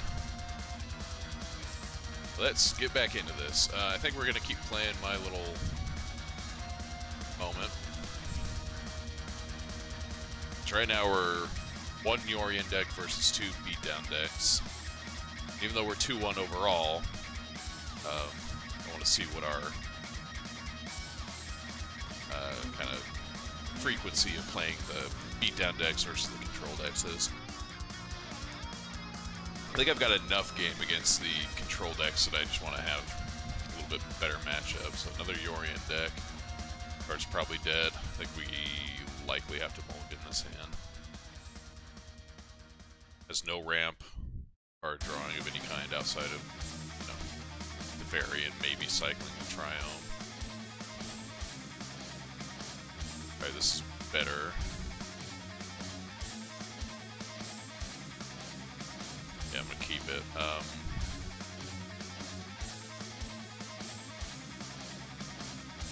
Go ahead and put back here. I kind of want to have something to ramp into, which is, you know, why we have these cards.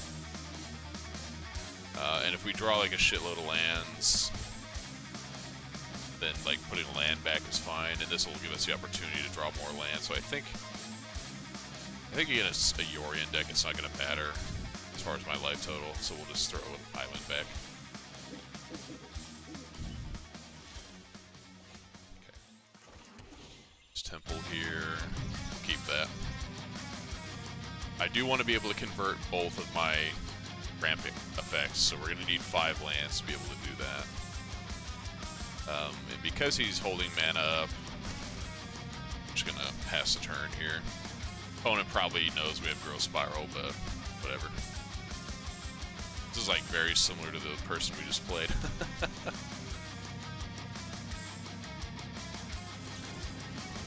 Has Ashiok sleeves and everything. Let's see. Let's just play Temple of Enlightenment. Omen's fine. Omen gives us something to do. In the meantime, while all this Euro business is going on.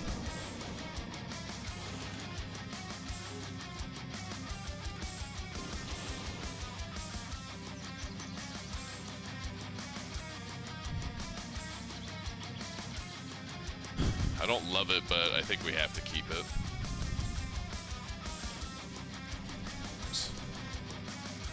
Because again, we're just trying to get up to 7 mana ASAP.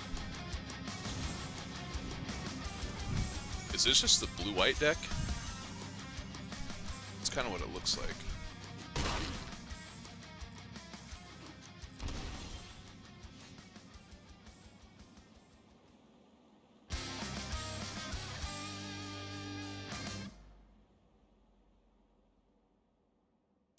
Let's see, so next turn, we can... Let's play Charming Prince this turn.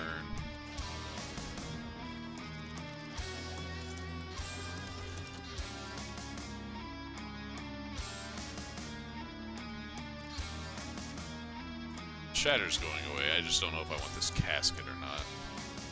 Casket seems like pretty mopey. We play Casket, he just plays the fairy at some point, bounces it, gets Brazen Bar, we're back. Yeah, I think we gotta do better than that. Play this. And then we could play Omen next turn.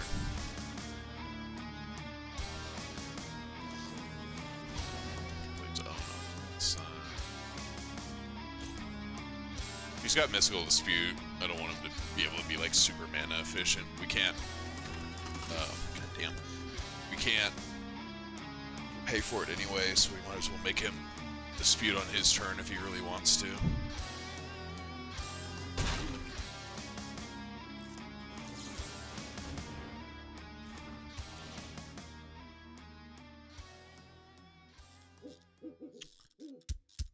Almost want this Growth Spiral just so that we can get another card in the bin. But I think it's gotta go. We'll take the Omen because it's not bad. So what happens if we play Ghidra here? Either it works and we just have a big thing in play, or it gets a counter spell. And then we hope maybe clear the way for like Agent of Treachery.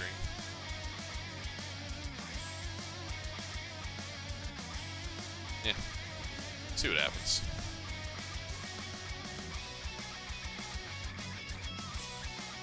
Oh, I can't mutate onto a human. Oh, that's... Whoops, that's an oversight deck building. Maybe we just play it and like force him to like sweep the board or something like that. Whoops, yeah, that card's gotta come out now. I actually didn't think about that.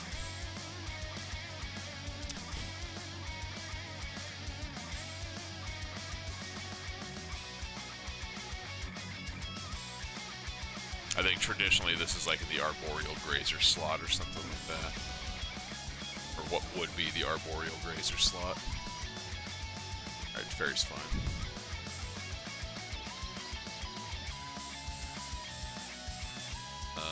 I don't even want to trade my Charming Prince off here, I don't think.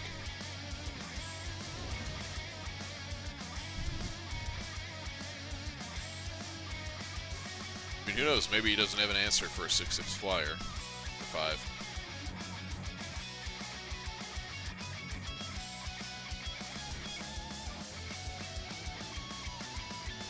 Yeah, of course he does. That's fine.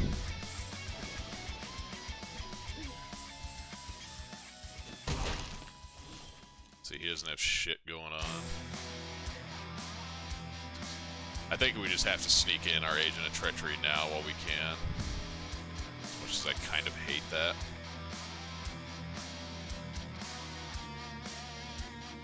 Actually, let's see. So what happens?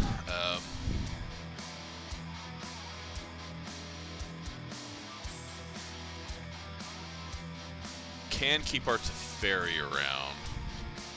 Does that matter? I mean, Teferi plus, then I guess unless if he bounces this and he just has to kill our Teferi. Let's just pinch his mana and try to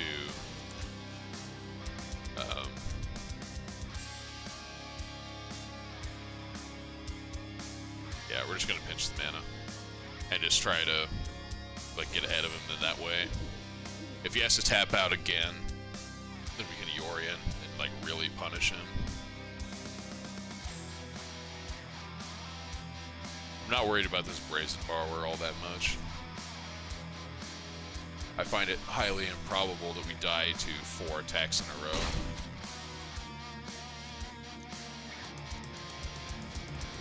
That's a good sign for us.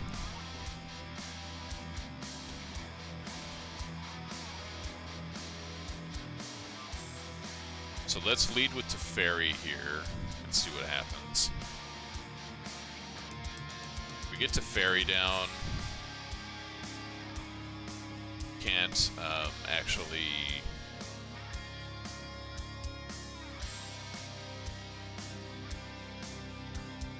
do anything else substantial, I guess. Well, let's see. So if we play Teferi, I guess I could just play Yorion. If he has Mystical Dispute, what happens? 1, 2, 3, 4, 5, 6, 8. So he doesn't have Absorb, so Yorion might actually just be the call here. Let's just do that. Unless he has Tails End, like main deck Tails End, then, you know, good beats.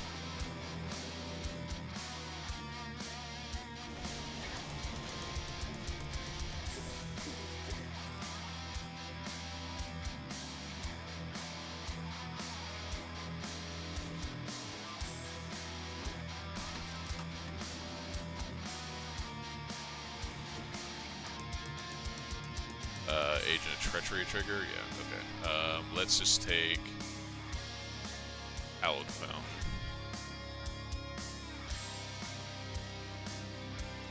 I'm gonna bounce Yorion.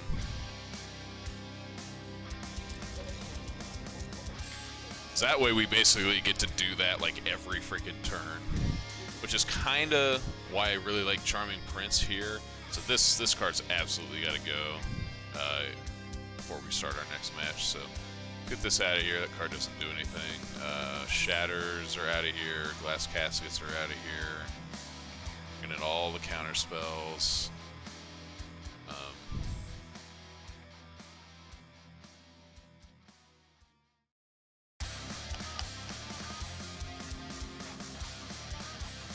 I guess maybe just like a random Knight of Autumn might be okay.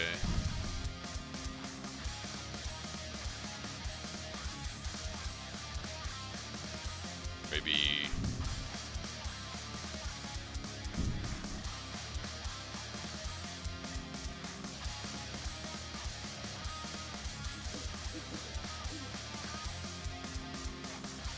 yeah, Knight of Autumn seems okay. It's not great, but it can pick off like Elspeth Conquers Death,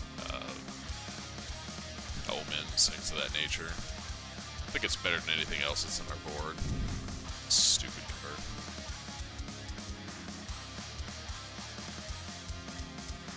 Alright, yeah, let's give that a shot.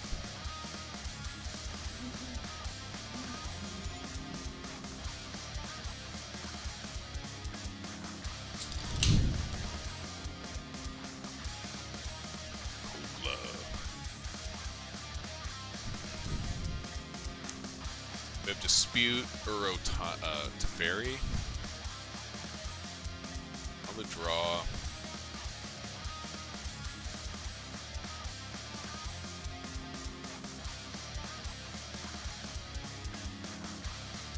I'm not in love with this hand.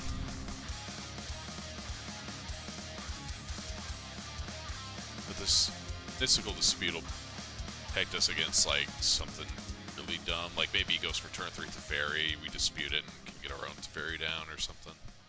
Yeah, we'll see what happens. I almost feel like I want one more land in this deck. Drawing a 7-drop off the top is not the freaking ball.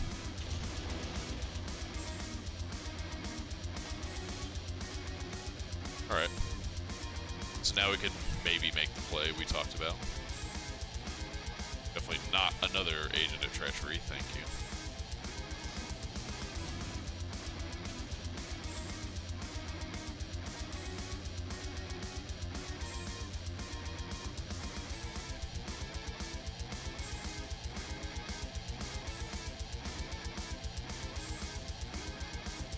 Maybe that's what I'll do. I'll cut the 2 Illunas and I'll add... Shouldn't do this, I just don't want to deal with that. And we'll add... shit. Another land and something else. Alright, well, I'm gonna go ahead and just minus this on nothing. I don't really want to give him the extra card off of Omen, and I do want to make sure I'm hitting lands. And if he plays another Narset and I don't do that, then I'm gonna be mad at myself. Cool. Opponent says that'll be fine. Go ahead. So let's just burrow here. And there's like no real reason not to.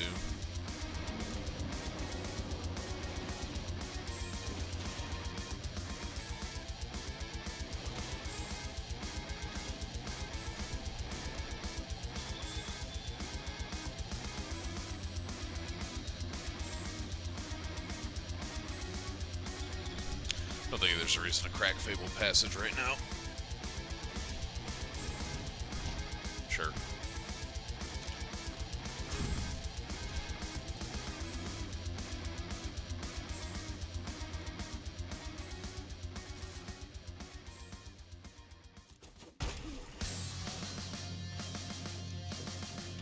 Shark Typhoon being as annoying as ever.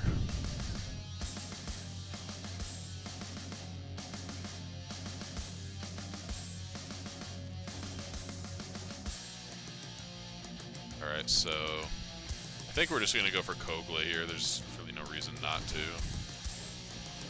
We get a green source off of this Fabled Passage. See what our opponent thinks of this card.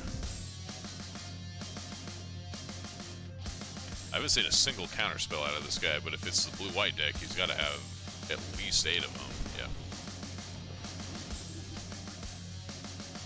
I don't frankly even care that he's countering that card. I'd rather he doesn't counter things like Agent of Treachery or whatever, you know?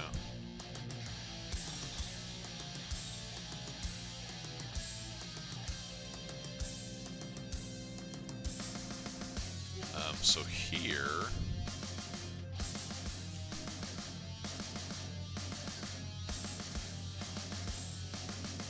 we just Knight of Autumn to blow his stupid Omen of the Forge up.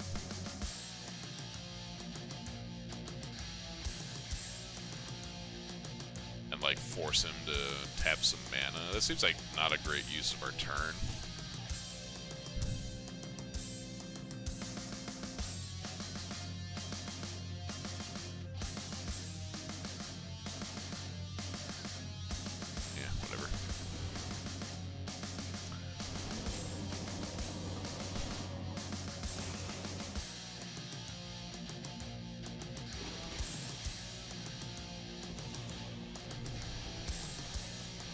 We'll do it because we don't really have anything better to do.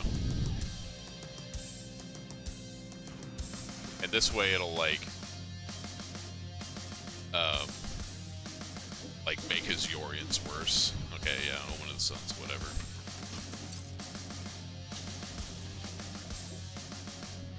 I'd rather he not Yorion to be able to draw another card.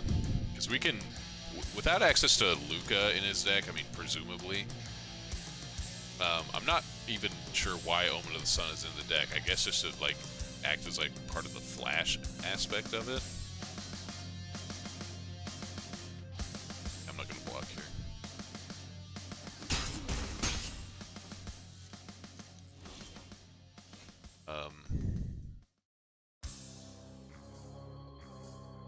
So what I don't want to have happen here is I play Euro, exile my entire bin, and then they just like, well, they Elspeth Conquers Death. But if that's the case, alright, so let's see, if we've got a couple lines. I could play Uro, get that into play. If it resolves and then they have like Elspeth Conquers Death, the next turn I can Agent of Treachery, take back Elspeth Conquers Death, get Kogla rolling if that ends up being a thing.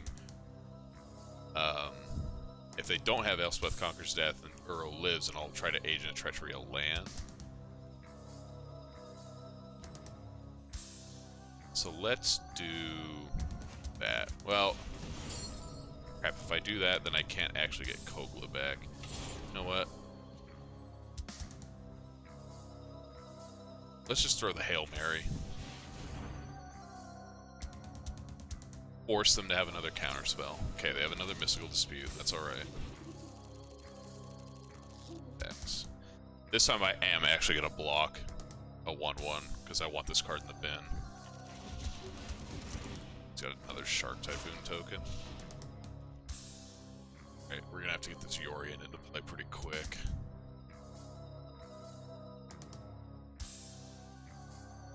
And Mystical Dispute is so brutal.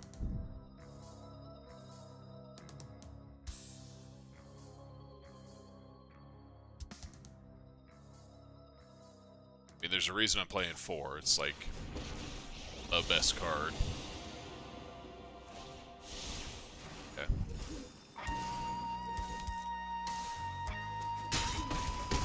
This guy's just on the like beatdown plan then, huh?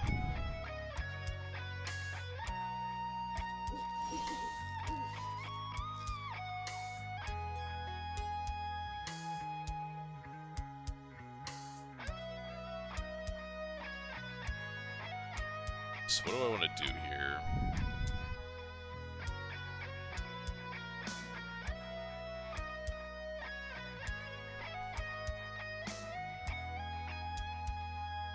So I can get Uro into play, leaving either Agent or Kogla. Also Growth Spiral into Fairy, bounce a Shark. And then potentially like Knight of Autumn the Omen away.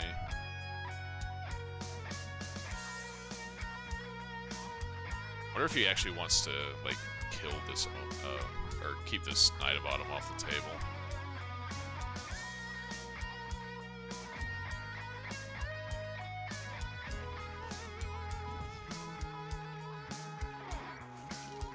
Oh shit, I waited too long, didn't I? I thought I had a timeout to give. Alright, let's just move on. This game's over. I thought I had time to give. Whoops, my bad.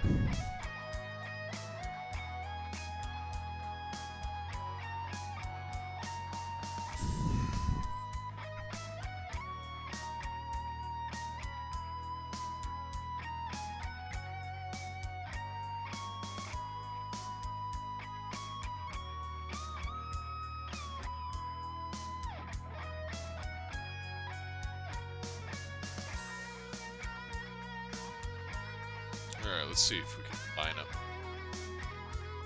some music after this.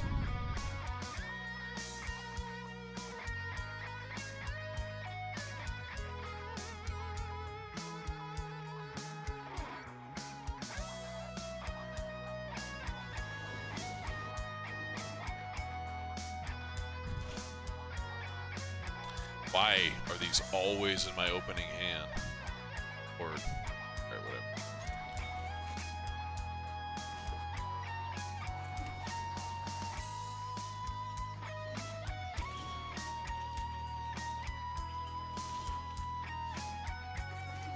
Okay, well, it's not a bad draw. We are going to need to hit more lands. It's alright.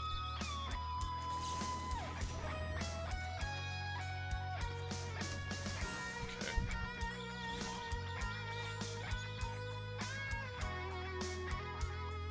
I guess if we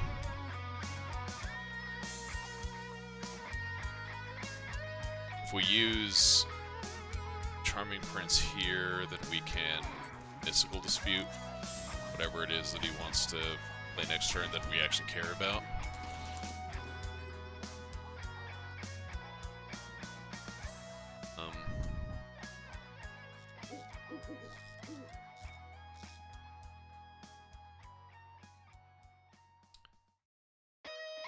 So we either, I guess this gets a card in our bin.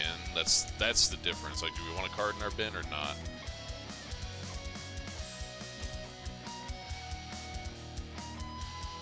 And I don't think we're gonna want to like spend that much time screwing around with it.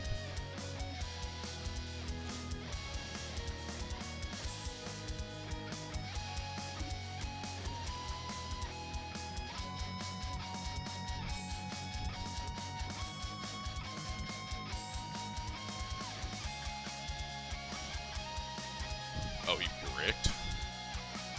That's really good for us.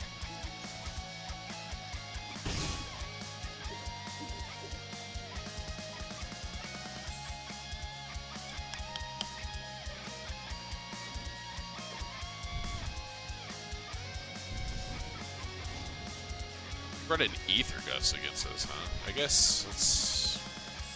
What is he Ether Gusting? Like Uro? Ramp spells? Seems like a dubious call to me.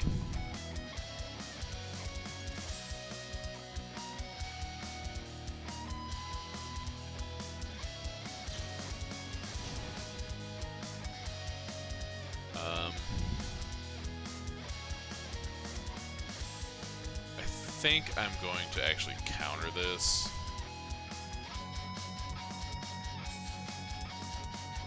Do I want to use Veto or Dispute? If I draw a land next turn, then I can Yorion with Dispute up. I guess Mystical Dispute actually counters Yorion of his own and Agents of Treachery, whereas Veto doesn't, so...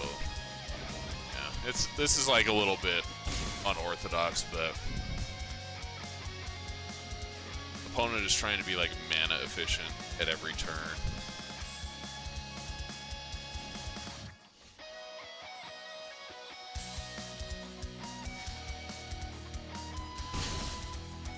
We are definitely going to shock this breeding pool in, because I do not want to be in a situation where I lose counter battle to something. Like EOT something here, a Chemister's Insight. I guess I'll be okay with that. I was kind of thinking about maybe putting one of those in, one or two. In place of those Lunas.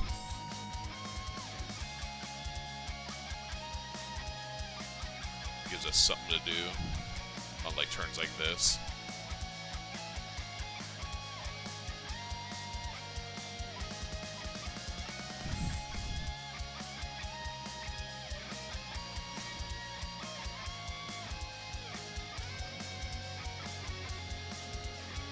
Alright, so maybe we can entice him to attack with, or block with like a 3/3 sharp token or something like that, and then we just get the Agent of Treachery him out of this game.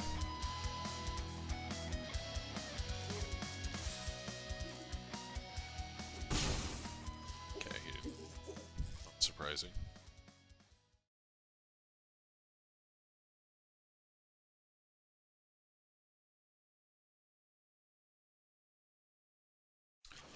Alright, we're not going to do anything this turn. We'll just pass. We don't need to get all wild and crazy.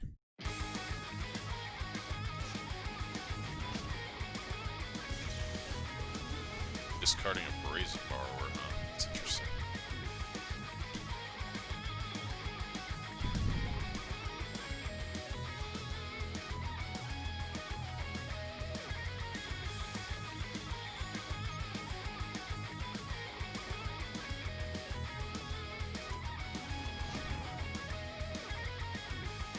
Alright, so now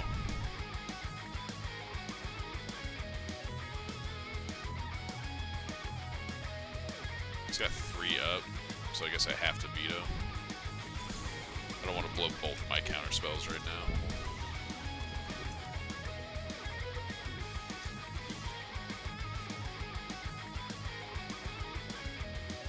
I could try to Agent of Treachery, and I think honestly we might have to get a little bit lucky in that regard.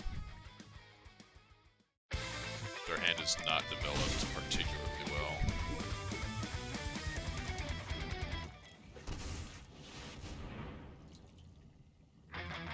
Hopefully he doesn't have like Mystical Dispute and Dovin's Veto or something like that, or double Mystical Dispute.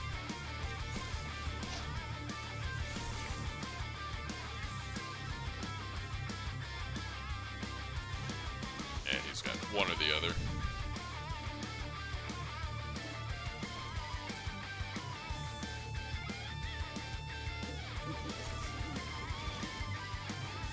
Okay, whatever. If he has a big play here, we have Elswith Conquers Death, and we can eventually get back Agent of Treachery. Not like the absolute end of the world.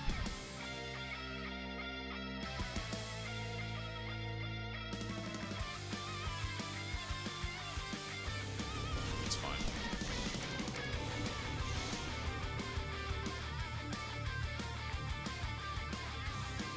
Omen's fine.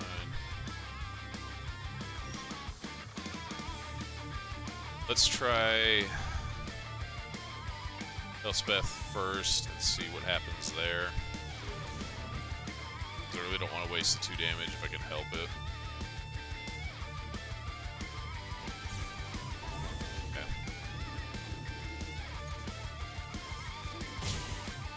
Attack her, even though we can't kill her, it keeps him off of a card. And obviously he's got 5 cards up on us right now, so try and mitigate any sort of card advantage that we possibly can.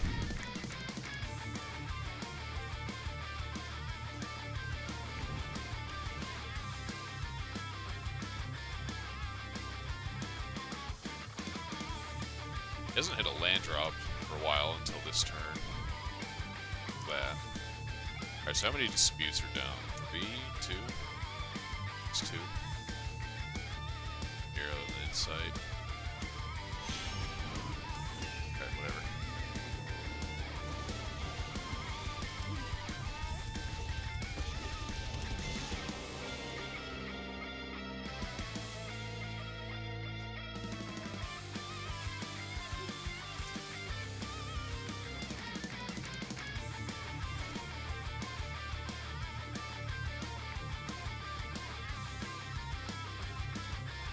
Alright, so here I think we're probably just dead. I mean, he's got a full grip to our 2 cards. I think my only real shot is to... If I take his Yorion, and I tack him down to 8, then I'm threatening lethal on the following turn. So unless he has some way to interact with that, I guess. Which, I mean, he probably does, but what am I gonna do? Not, like, make him have it, I guess? So his most likely way to stop this is Elfbeth, Conquers Death. Because he probably doesn't have Wrath in his deck at the moment, I would assume. So let's keep this. And for 2, he's gonna get a card no matter what, so I can't worry about trying to keep him off that. If he shoves 2 to the bottom, which he didn't, he had Shark Typhoon, okay. Alright, whatever.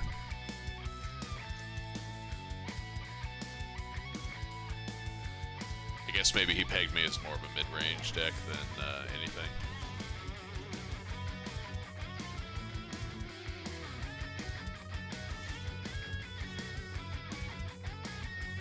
Alright, so he's got Shark Typhoon. A zillion other cards in hand. I'm not interested in playing this out.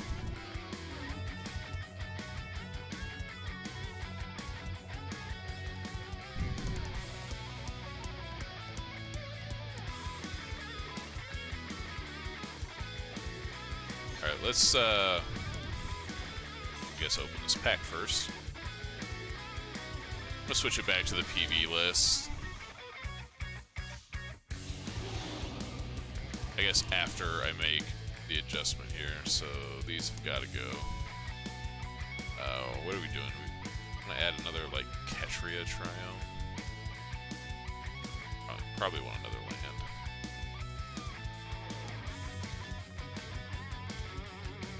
There's too many times where like we were, like, short one land. Like, we mulliganed a lot in this deck. So there's that.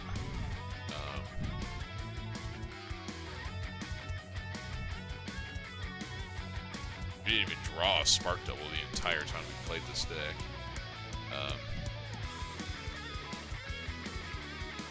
Mana Chemisters? This is like a way to keep the gas flowing.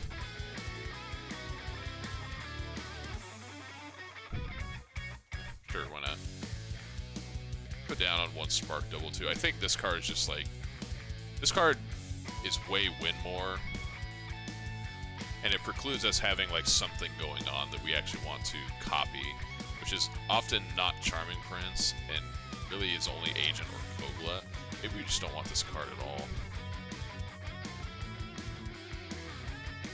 We just play, like, a 3rd Chemisters, so we can just have, like, plenty of gas against the control decks. Plus, it's a thing that we can cast off of, like, turn 2 Growth Spiral, so maybe that's better. Regardless, I'm going to go back to PV's list. See what happens. Watch, here come all the Obosh and Lurrus decks again. Bant Yorion.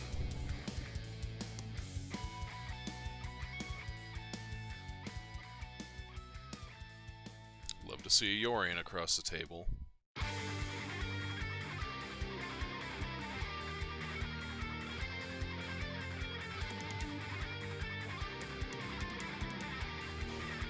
Karuga. So what is this, like Fires or Teamer Wreck?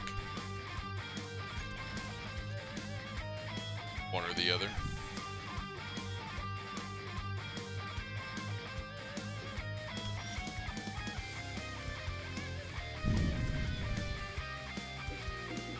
Temple Garden here. It's like Teamer Wreck. That's a deck that I don't have built that I should. Is this like the Reed Duke Kruga Reclamation list? I think it is. It's very likely anyway.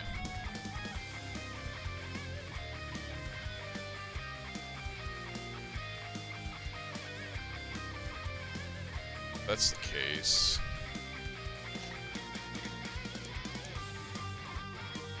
Yeah, sure, dude.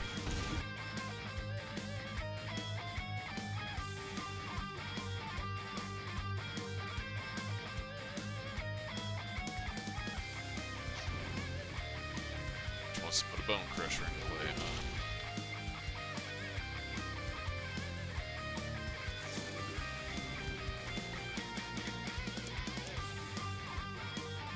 So what happens next turn? I tap out for Uro and he plays Reclamation. I have Elspeth Conquers Death for that. ×2.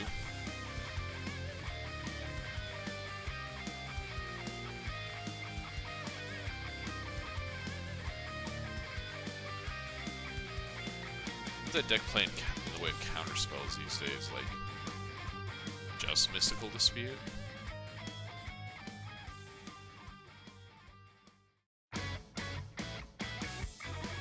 So, I can alternatively just pass a turn, and if he doesn't go for fires, then I can throw Spiral, putting Breeding Pool into play, a land into play, I guess it doesn't matter, and then on the following turn I'll have 5 mana, and I can have Uro plus Counterspell. That might even just be better, I guess. Let's just say it is.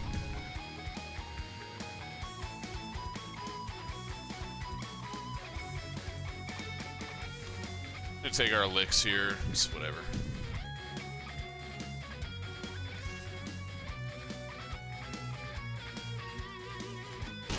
Got 5 turns to deal with Bone Crusher Giant, not worried about it.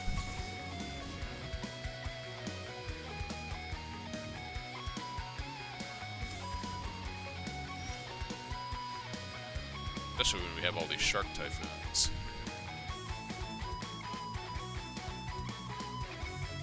I think this deck is also playing Brazen Borrower, so I have to keep that in mind.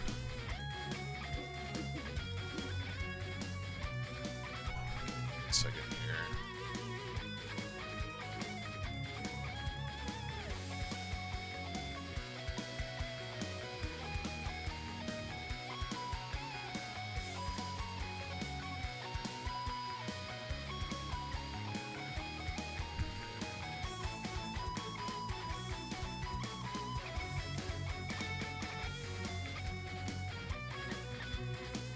I think we're just gonna pass and like make a shark. Trade with this Bone Crusher Giant. Night Pack Ambusher.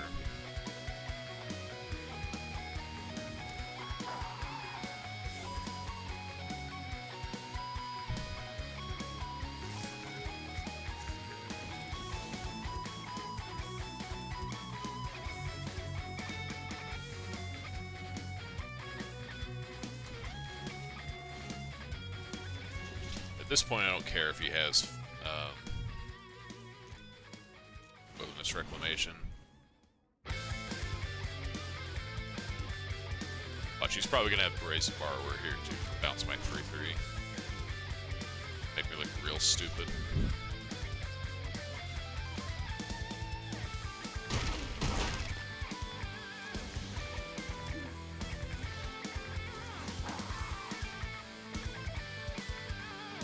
I'm just gonna do this. I'm just gonna force him to have counter spells. Alright, whatever. Alright, so this is a Teamer Flash deck? Oh, this has to be Reclamation. Where did I read that article? I just read an article this week about this deck.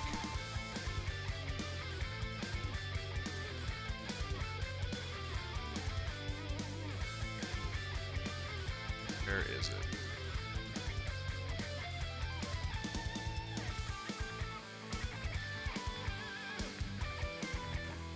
Sorry, give me one moment here. I'm doing some researching.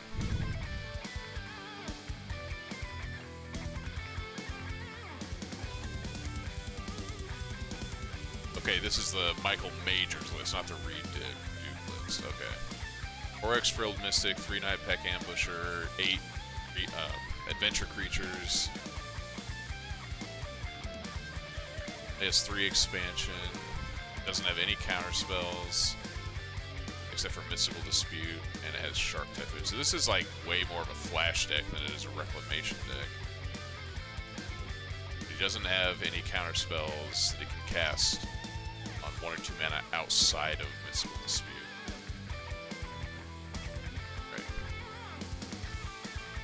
So what does that mean for us here? He's got a bunch of creatures.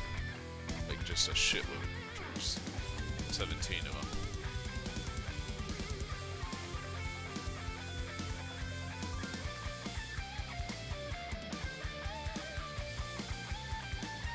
Casket him.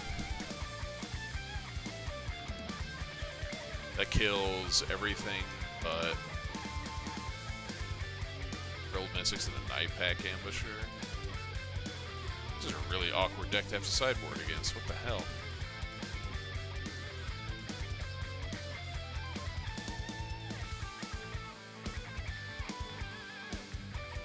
Maybe I just bring in like Shatters. Shit, I don't even know, man.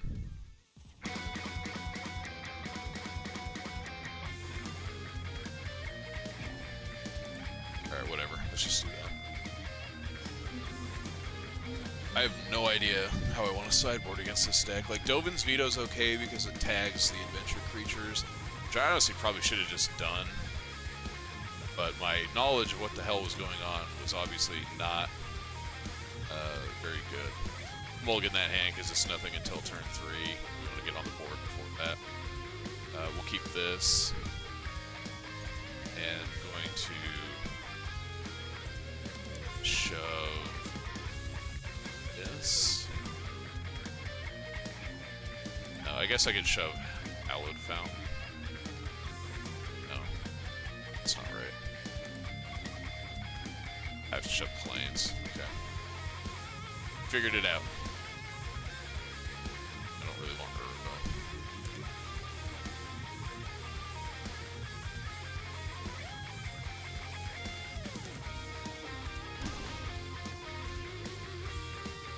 Is he trying to represent Mystical Dispute? Fine, I can play that game too.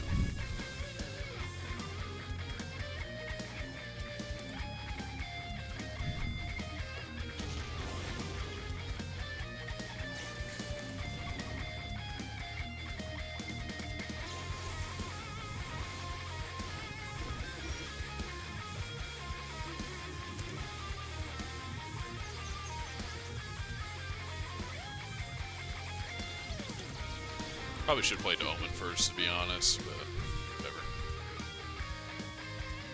I think I just have to keep both of them. Give me the lands.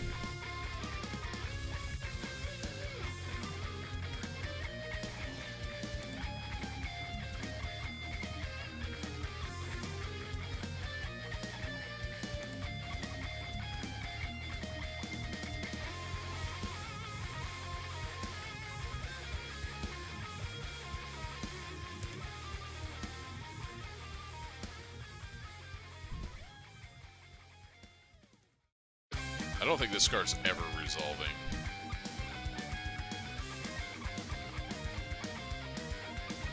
I suppose we should just play a tap land instead of for Elspeth Conquers Death next turn. Need to get out of here.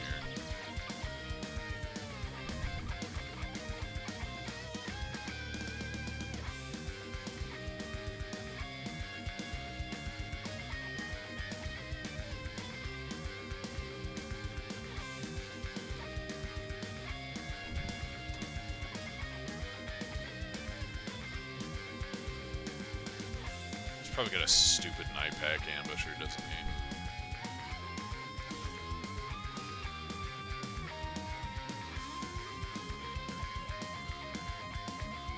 If Frilled Mystic here, you think?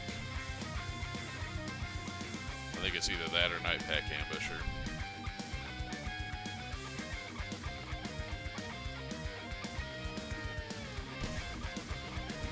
We're gonna find out. That is one thing that Teferi does. Yep.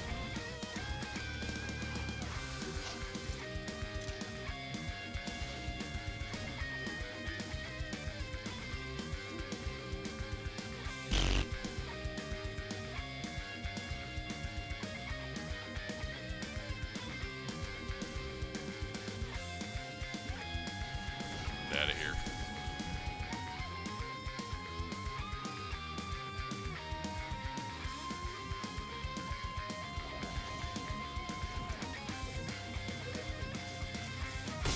got me. Stupid frilled mystic out of my life.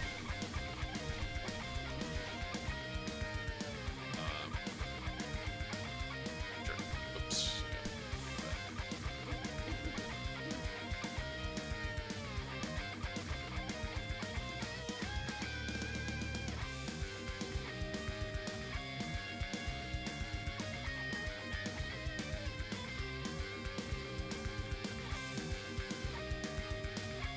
Alright, so what's our plan here? Next turn, I'm just gonna say go, so we can make a 4/4 shark. That way if he has like Night Pack Ambusher through this Elspeth Conquer's Death, we'll have a way to trade for it. Unless he has Brazen Borrower as well. Sure.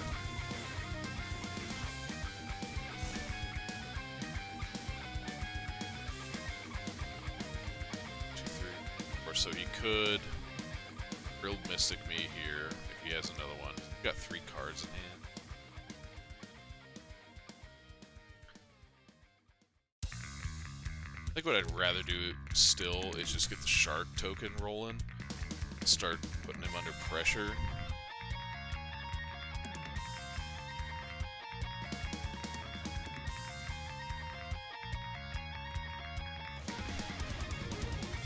This also works.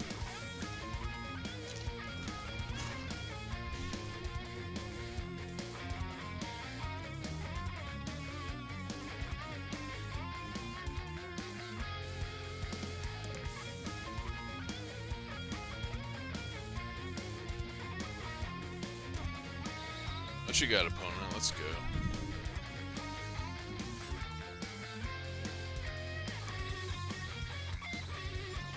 He's no Brazen Borrower.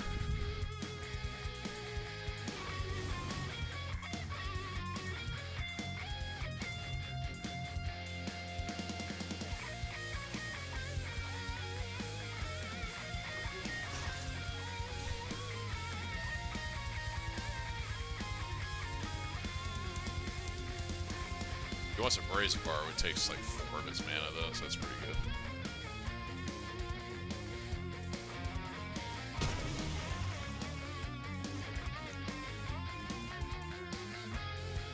So now, if he doesn't get this Elspeth Conquer's Death off the table, we're going to get the Fairy into play. We can Elspeth Conquer's Death, the Wilderness Reclamation there.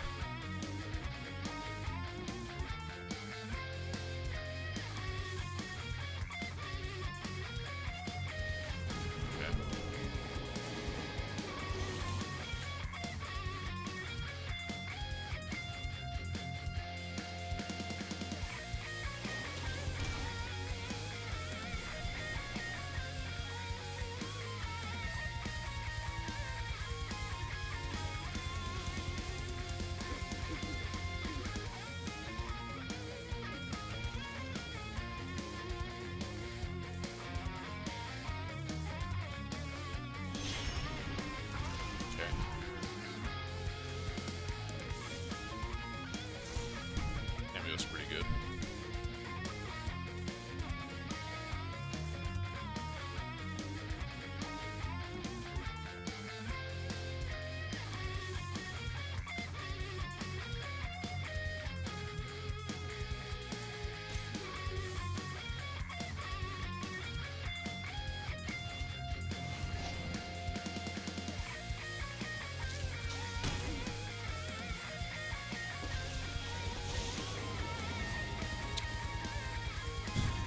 Okay, so let's see.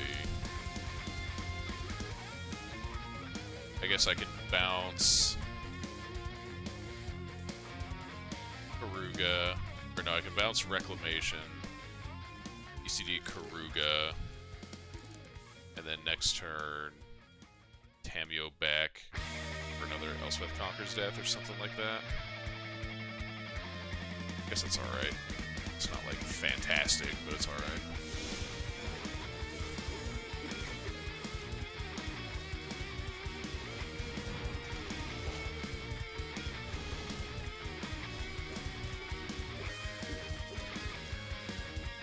Alright, so this should not signal to him that I have, cheers, dude. This should not signal to him that I have a mystical dispute, so maybe he'll go for like something big that I can like just tag with it. Whether that's Agent of Treachery or another explosion. So if he wants to explosion, he has to do it now.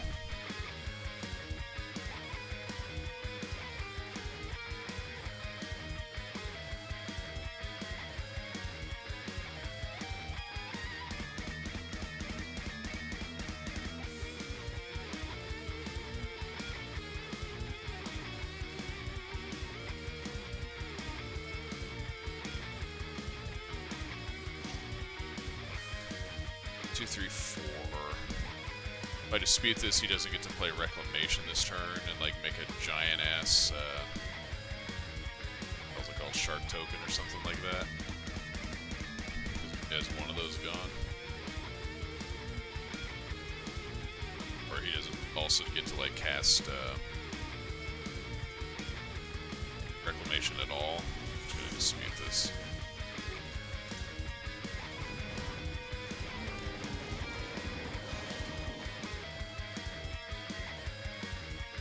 I guess I'm just gonna Yorion here.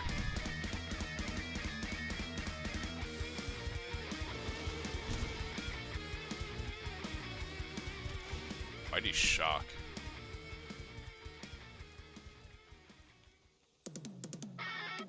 Oh, is he gonna... Okay, that makes sense. That's alright.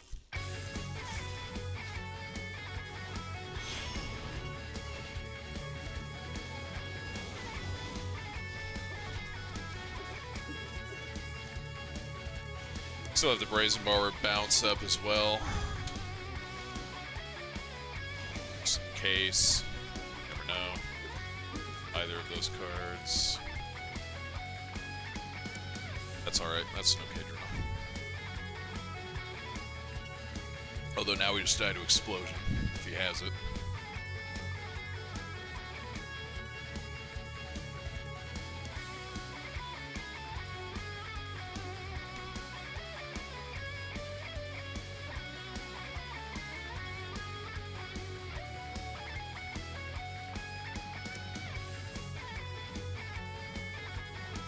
You know, I wouldn't be displeased rather, to see them ban Wilderness Reclamation and Fire's Invention on Monday alongside, like, the alteration to the companion mechanic. Just turn this whole damn format on its head. I'm tired of, like, all this crap that, like, doubles your mana and, like, other things of that nature.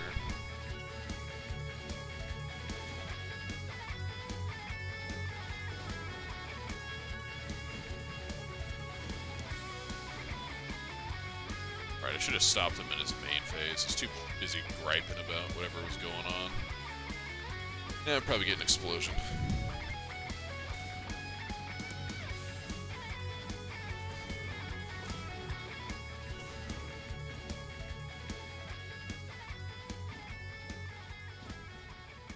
See if he spends 2 more mana.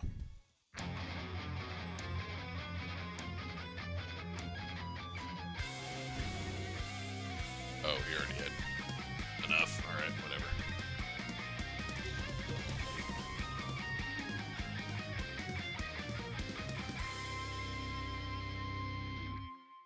Alright, whatever. It's break.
Alright, back. I guess the plan for tonight is have to piss like a racehorse and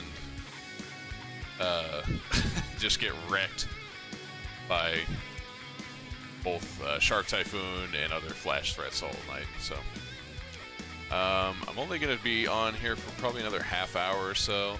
Let's totally change it up. If you want to try beating some face down, be our own degenerate cat oven player, Roxa.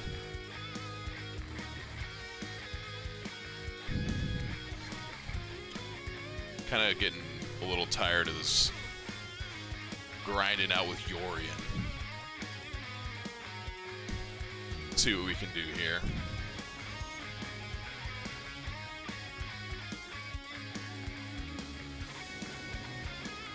Maybe our cryptic command sleeves will throw him off.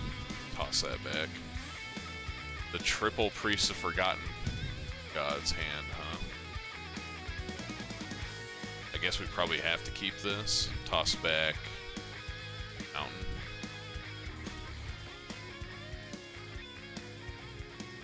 We're on the draw, so got some. Or no, we're not. My mistake. Reveler seems okay.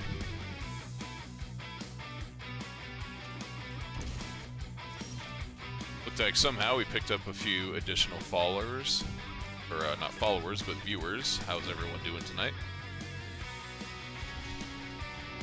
Okay, so we're against a cycling deck.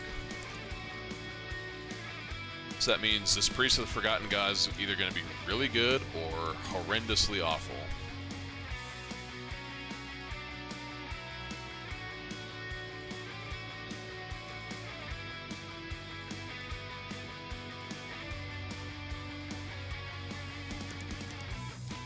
They have a way to get this off the table outside of Zenith Flare? Kinda don't think so.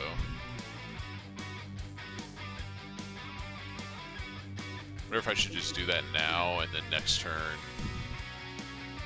have Priest activation up by playing double Priest.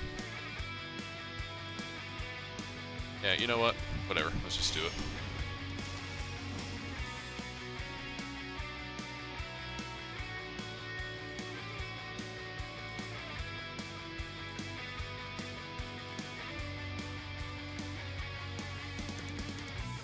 This is not my usual comfort zone.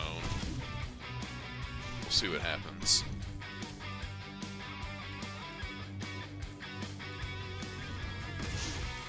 Oh, really? Alright.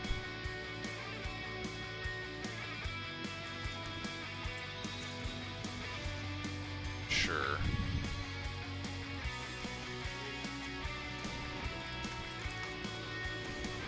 Look at all my priests, opponent.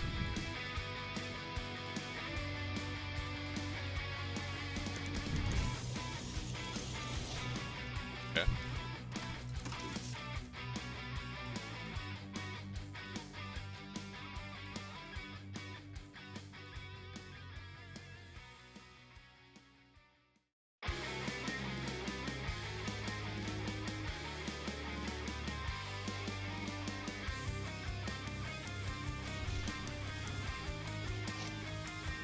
So now we're gonna go ahead and do this.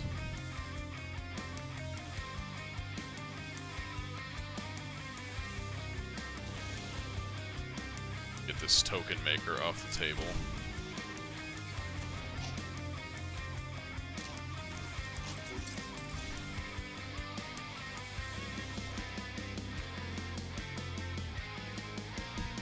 Not the most exciting play, but we can steal. Well, we probably don't even need to do that. That's just horrendously awful.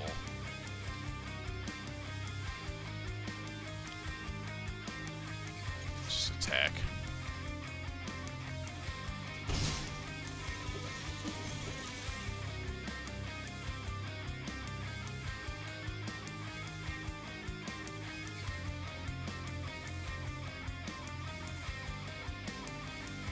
I wonder if I'm supposed to keep this. It seems okay, like most of his stuff involves like things that I actually actively want to sacrifice.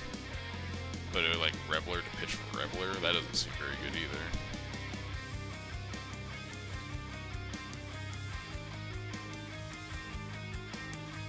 Let's just do this.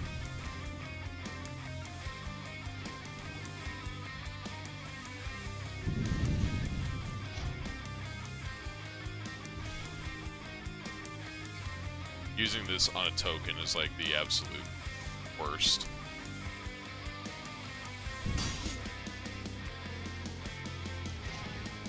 I'd rather use it on something like that, which, while still not great, does allow us to convert it for something more meaningful. Let's just do it.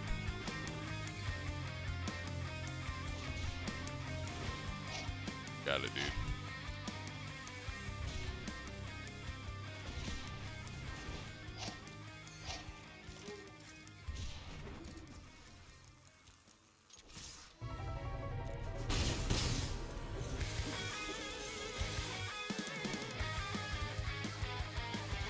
That out of here. We'll go ahead and just do this now. I think I'd rather take the opportunity to actually get some cards in hand.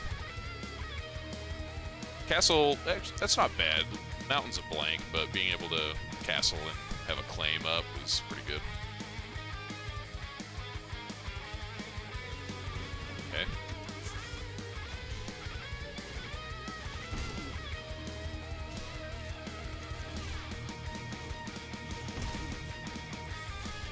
About that.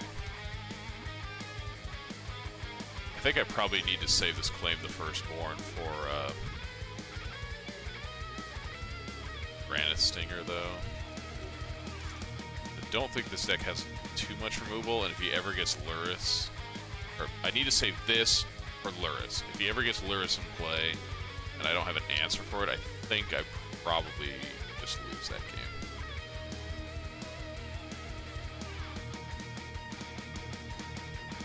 Let's try this. We're going to attack Reveler and see what happens.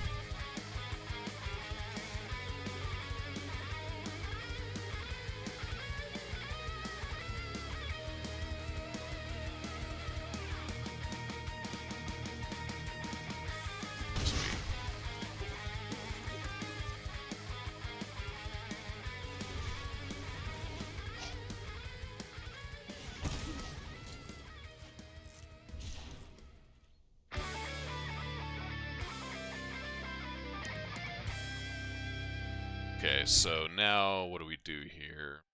We take 2 from this Stinger on the attack. Activate Castle, sack food. I'm gonna take net 3 damage this turn, minimum. Get up a card. Okay, so there's Lurrus. Probably makes a token-making guy here. Oh, no. That seems like a mistake. I don't care that that has haste. What? Blocks.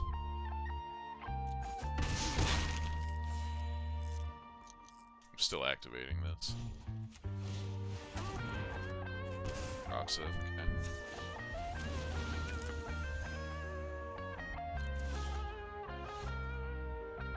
Alright, so here I want to claim the Firstborn on Lurrus. I cast my own Lurrus.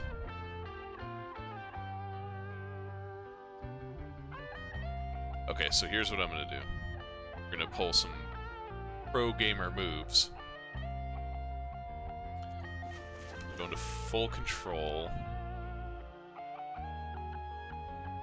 Actually, I don't need to do that yet. He doesn't have any mana up, so let's just claim the Firstborn on Lurrus. Combat. Back with these 2.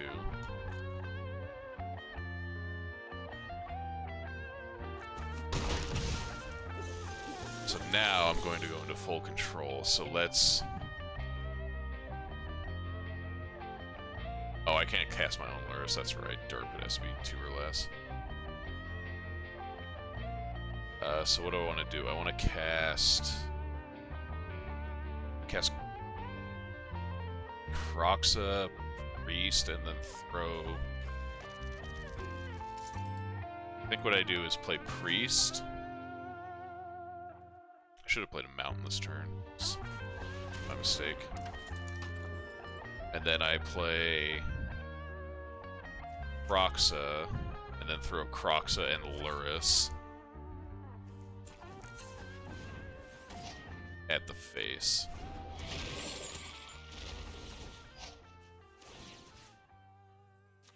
Submit. Boom, boom.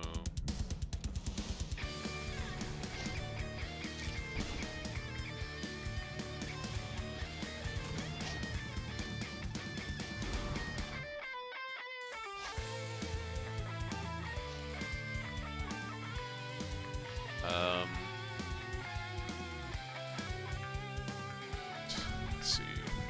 Got 2 cards in hand. I kind of want to just activate this castle with the mana while I have it. Yeah. What's the worst that happens?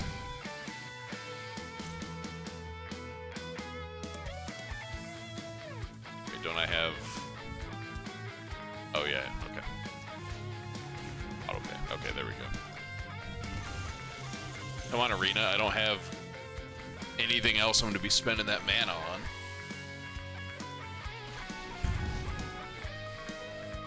Alright, whatever.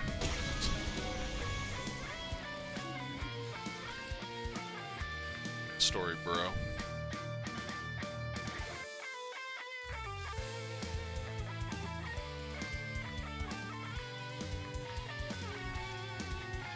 Alright, so I probably don't need that.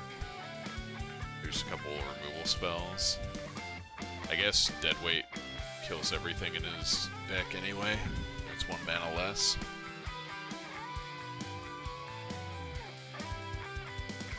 Take that over another card like, I guess Gutterbones is not very good here.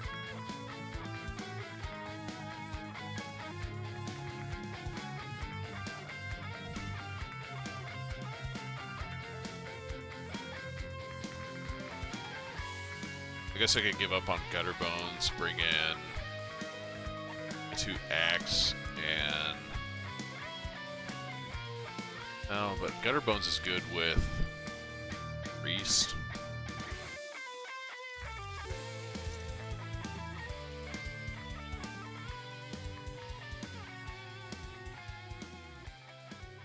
And does this deck have 22?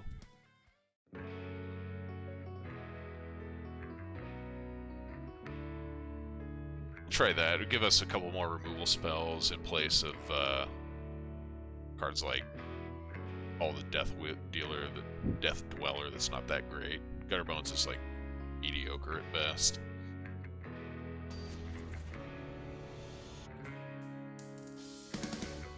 Alright, let's see what happens here.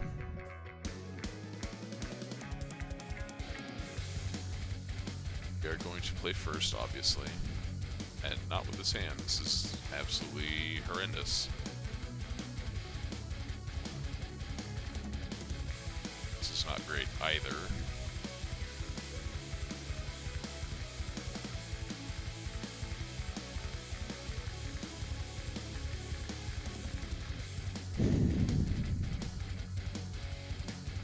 We'll see what happens.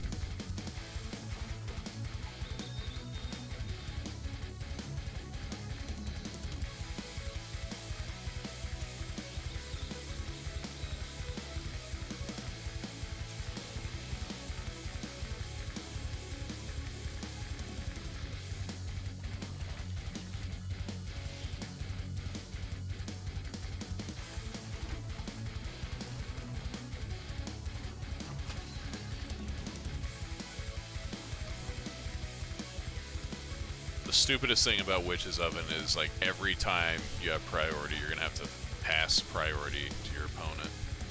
So obnoxious. And this damn card, too. What about that? Is he gonna brick on land?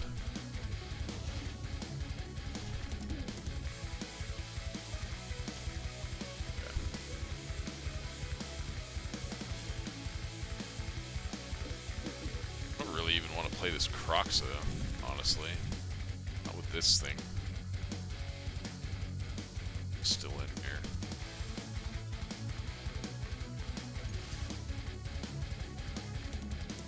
How did he kill my Lurrus last game? I don't even remember.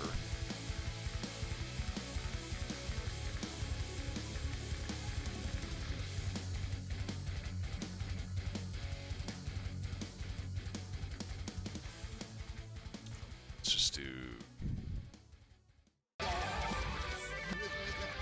this. Alright. Go ahead, dude.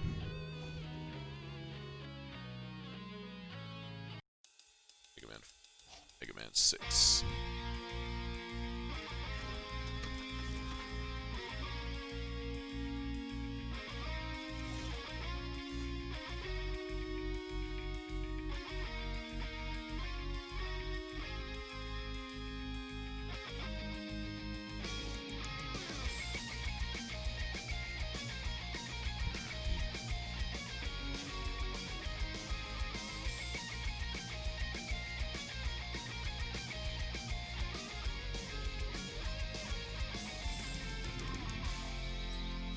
Alright, so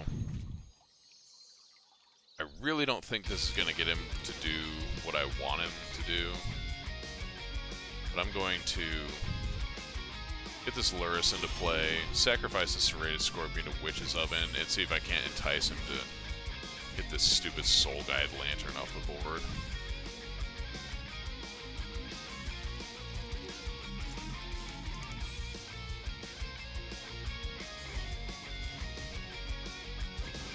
Nice.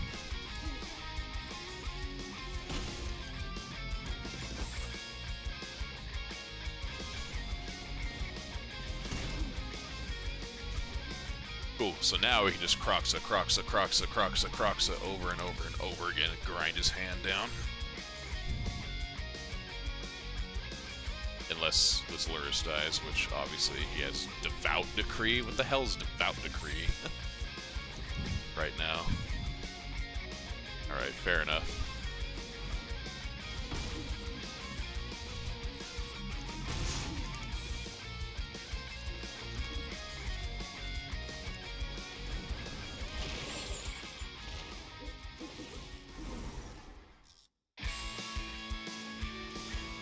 God damn it. I hate that once abilities are on the stack, you like cannot put full control on, so I can sacrifice that card to Witch's Oven. Alright, full control can go away now.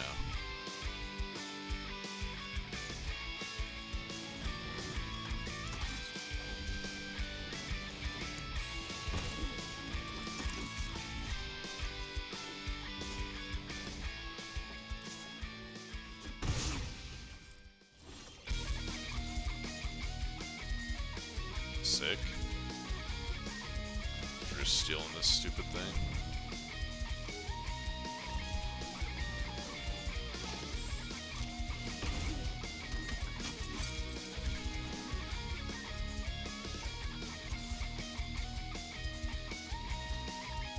Yeah, I don't even need a food. I'm just gonna block.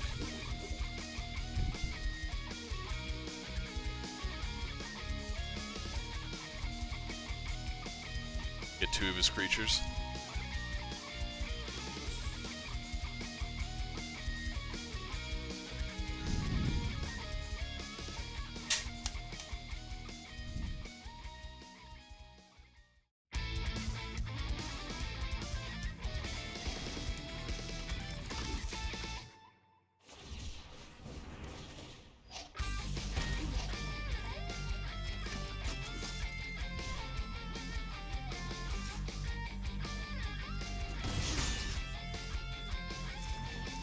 We're ever gonna need all this food, so we'll just...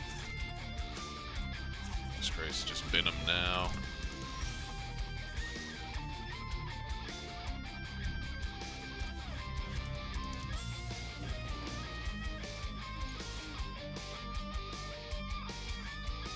Works for me.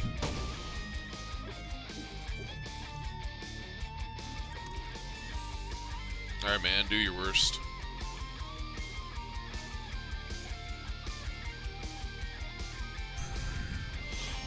That is his worst.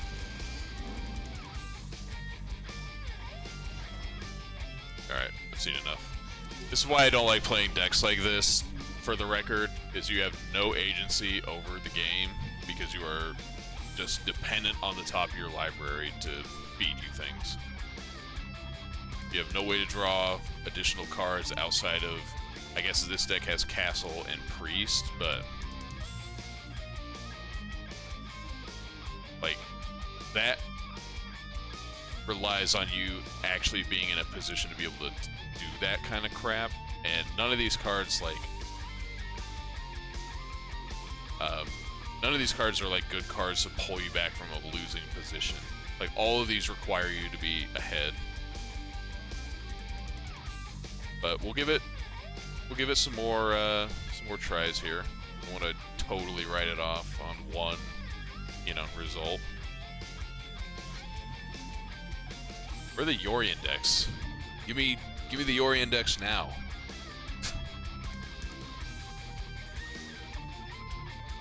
It's like what I said earlier. Is like, now we're gonna play against all the beatdown decks. We switch to the control deck, and then when we switch from the control deck, we played against all the Yorion decks.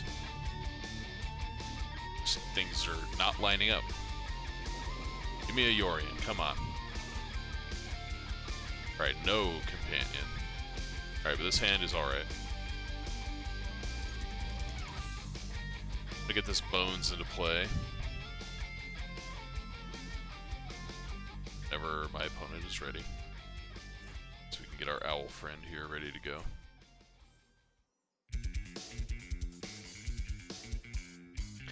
It's like I was on Aaron Gertler's stream a couple of weeks ago, and he was trying out some deck. Wait, I thought I said pay 2 mana. Never. Or 2 life. And I said I don't like playing decks that have to craft a game plan around the top 10 to 12 cards of their library, because it always feels bad. Let's just do this now before we accidentally screw that up again.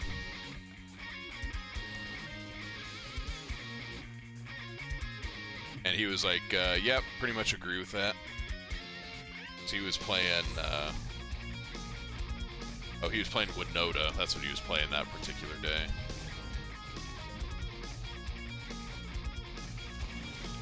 What the hell is this card?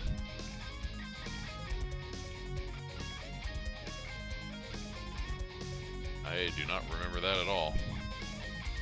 As I'm sure my opponent has discovered by me sitting there for a minute.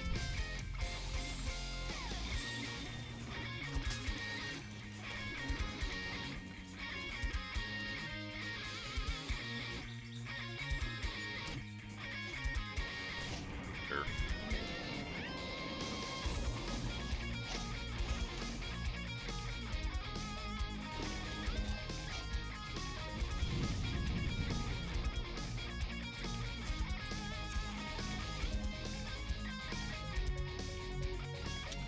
I'm going to assume my opponent has very little way in,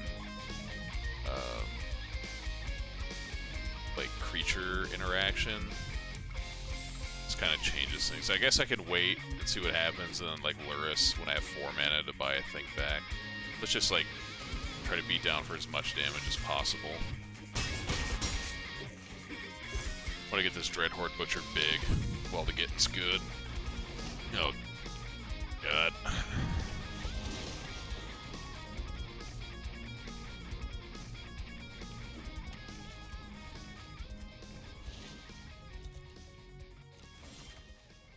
I don't remember the last time I saw a Cavalier of Thorns.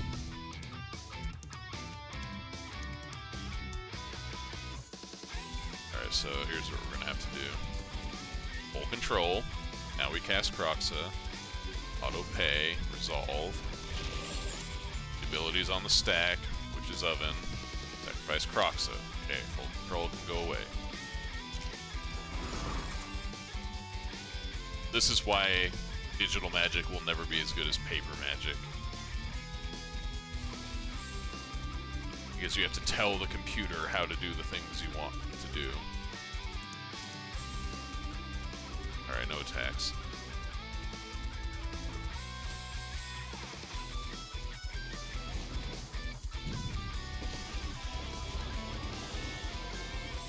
Let's just claim the firstborn food, baby. Oh, is he gonna go for Uro? Yes. That's what I'm looking for, dude. No, he's not. Okay, he's gonna go for that. Maybe if I claim the firstborn this turn, he'll think it's safe, and then he'll play his Uro again. Wait, what? Oh, just 3 lands. Okay.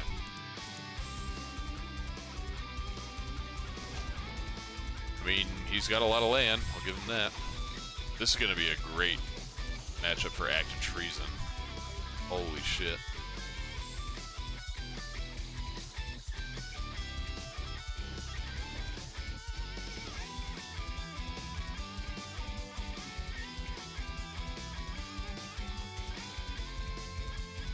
No attacks.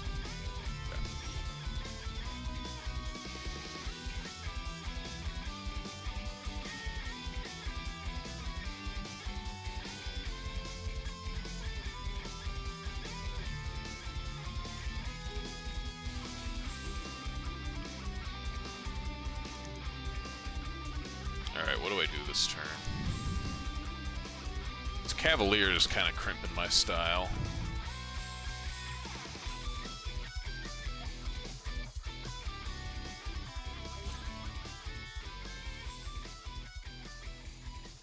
It's in the bin, just the Roxa and Fabled Passage.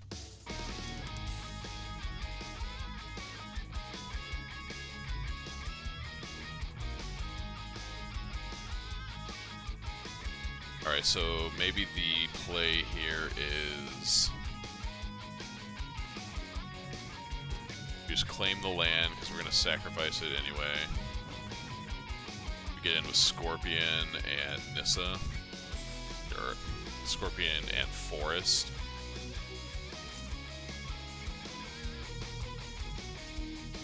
Send both.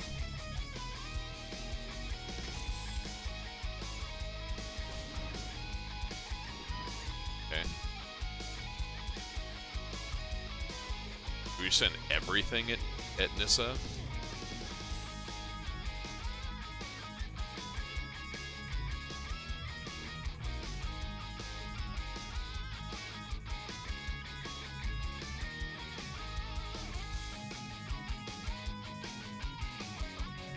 I think we just send everything at Nissa. Yeah, fuck it.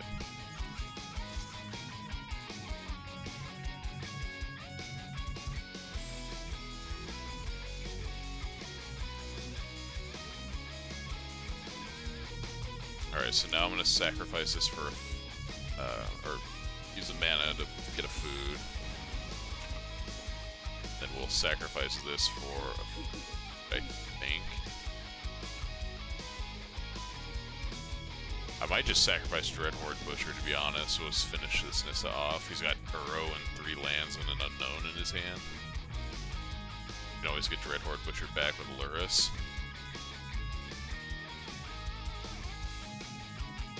Yeah, that's fine.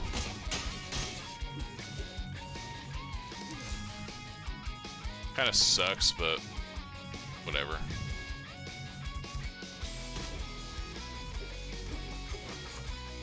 A wiser man than me said years ago that Standard basically just boils down to being able to whittle down your opponent's board whenever the opportunity arises. Okay, that's fine. And the win will come eventually.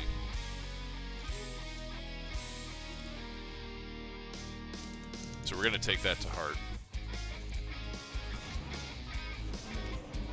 Okay, he's cast another Uro that I don't care about at the moment.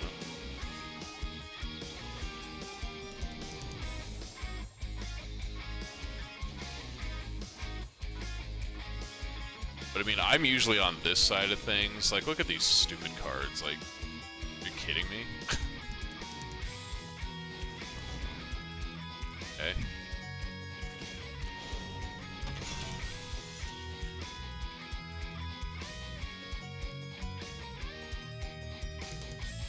Just gonna blow up a food.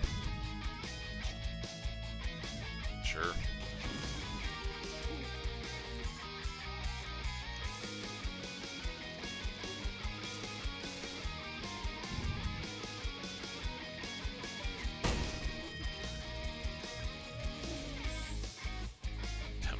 Let's get out of here. Alright. Here. Shove a mountain is what we do for sure.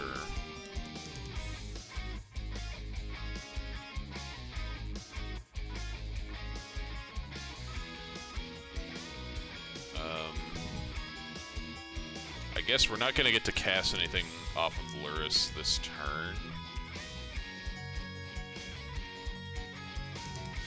Kind of annoying, but I want to keep the Serrated Scorpion up to block and then pitch it to a Witch's Oven.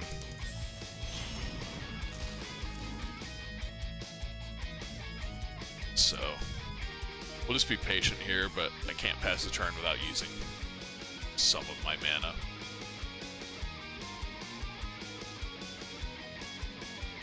Plan here is just to start cranking out this Kroxa over and over and over and over and over. And whittle his resources down. And the second he goes for an Uro is when I'm gonna steal it. I mean, granted, he's gonna be able to cast both Uros, so probably not a lot I'm gonna be able to do, to be honest.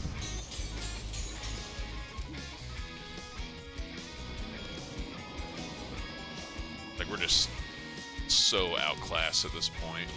I mean, we're playing fucking Serrated Scorpion versus this bullshit. This is not a Magic card, for real. Block. Take 2 net, which is whatever.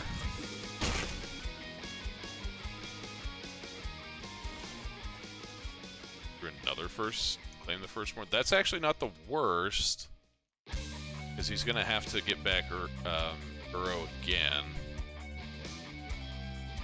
I guess we can, like, get our own Kroxa back up eventually. So let's see, what do we do here? Claim Uro. Get back Dreadhorde Butcher. Play Kroxa this turn. That's what our turn is going to be. Or no, we can't do both. We can claim and get Dreadhorde Butcher going. I think I'm okay with that.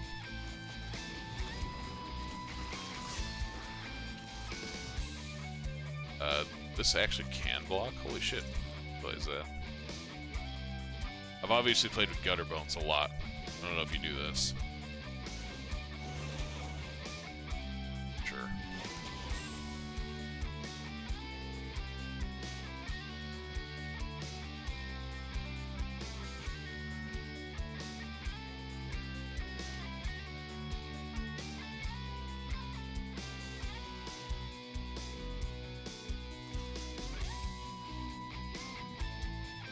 Great news.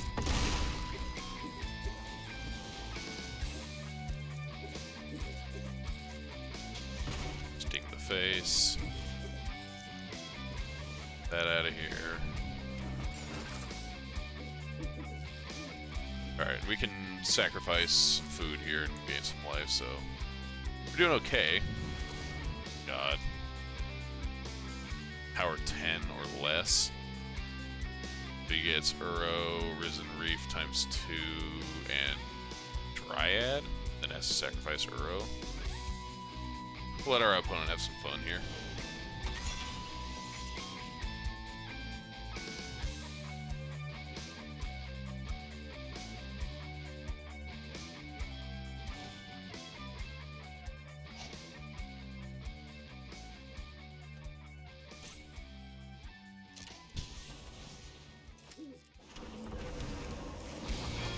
My opponent is definitely on some sort of spice.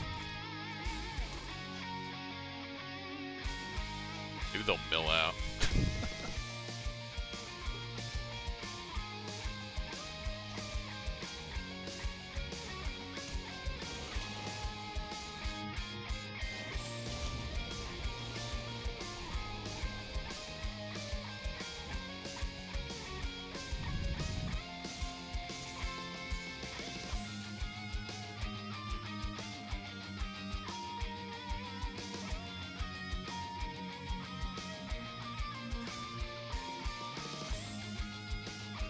Oh, this thing has fucking lifelink too? Good lord.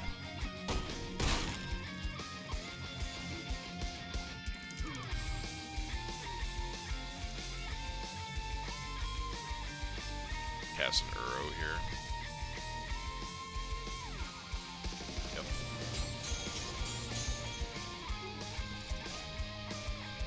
I don't think we're like 0.5% to win this game. And frankly, I'm not sure what our sideboard can offer us here. Like I said earlier, Act of Treason's probably pretty good, but outside of that.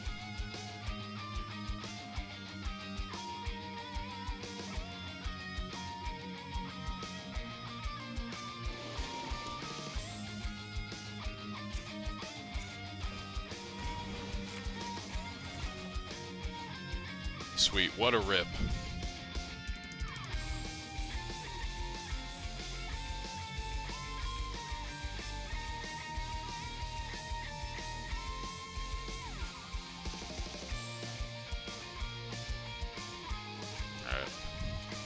Man, too bad I don't have a frickin' boil. Just blow up all of his frickin' lands.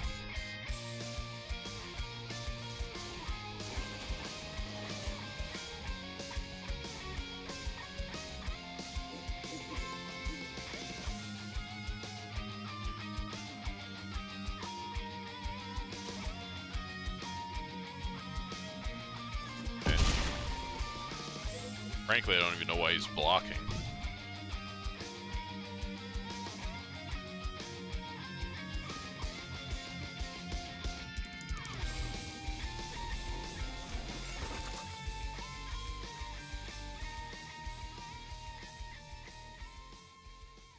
Guess I can Croxa here.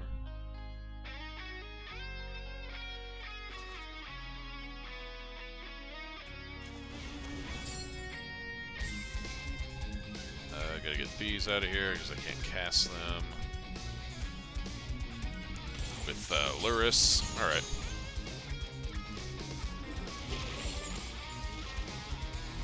At least have a thing that can like block now and not immediately die.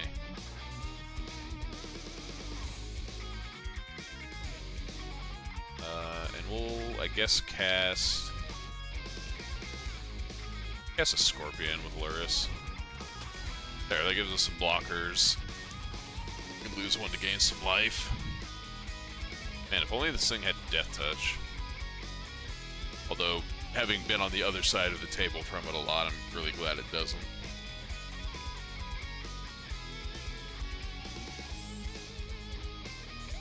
For the record, this is going to be my last match of the day.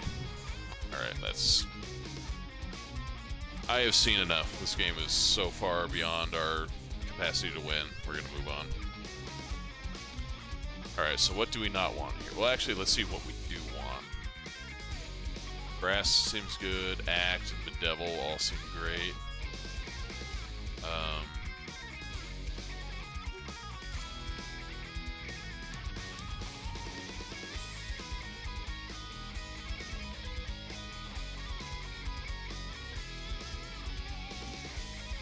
This doesn't seem that good to me. It's not like a lot of our dudes are going to be dying.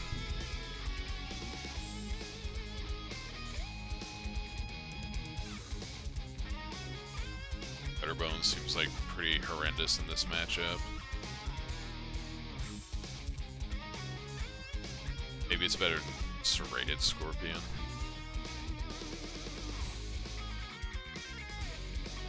Because of Priest. Shenanigans. Maybe I want more Gutted Bones than I do Serrated Scorpion.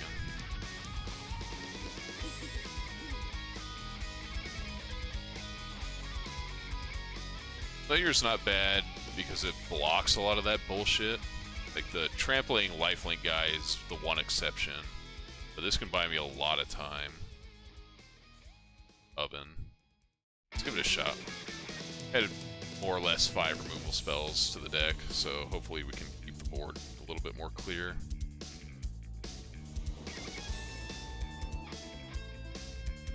Alright, obviously we're playing first. His hand needs an oven, but otherwise it seems okay.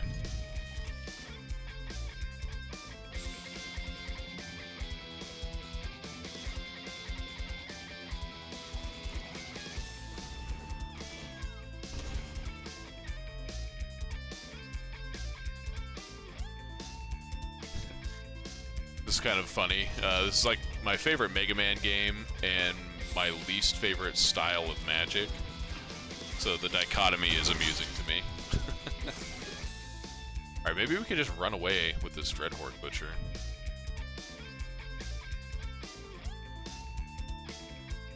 I can't think of like any card he would have in his board that's like super great in the aggressive matchups.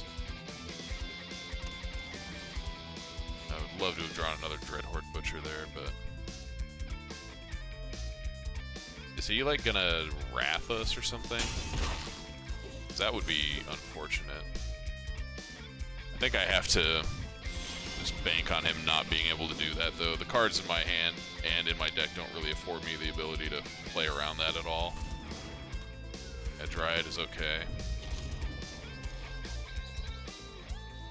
We are just gonna Noxious Grasp that idiot out of the way. Get in for 7. Then if he plays a Boom Boom next turn, then we can just dunk him.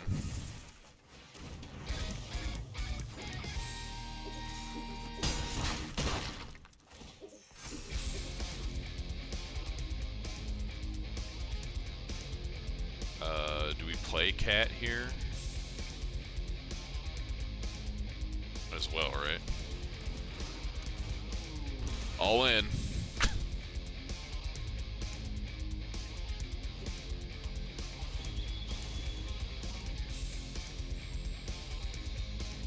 Let's see if he has, what, Cavalier here? Okay, Nissa, yeah. So it doesn't matter. I don't think.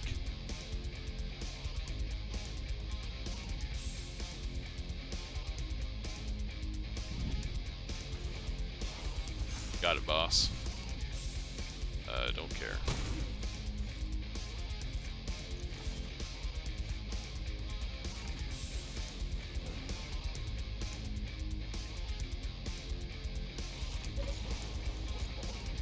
Just shove everything in. No thought.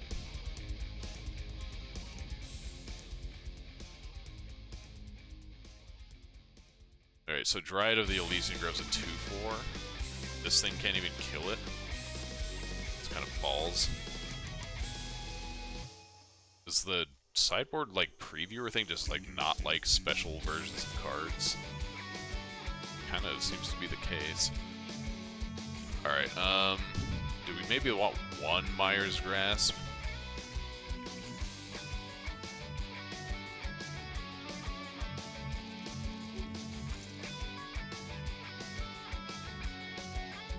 Maybe we want one. Or maybe Scorpion's just not good in this matchup at all.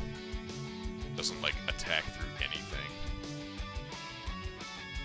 Maybe you just want to keep the way clear with Grasp.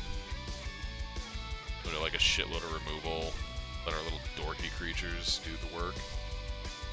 Maybe we need this to clear some fatties. Right now we have what? We have 3 ways? 5 ways, I guess.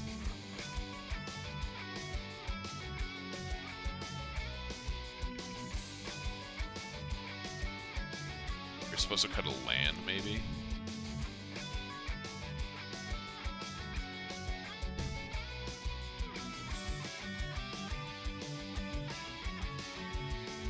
I don't think I want that card. We'll see. We'll see if I'm kicking myself here in the next 10 minutes.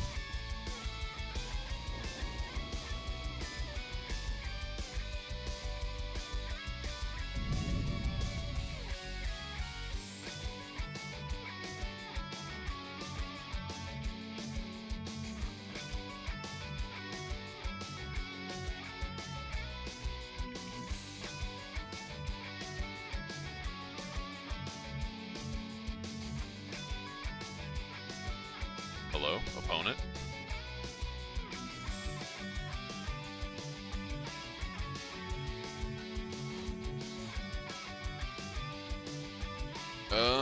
Alright, well, we've got a Dreadhorde Butcher, which I think is pretty important here because we need to have a threat that kind of keeps scaling up. The fact that we can get it into play on turn 2, we have the mana for it. And we have a couple Croxes to, like, tax their hand. Seems like this might be alright.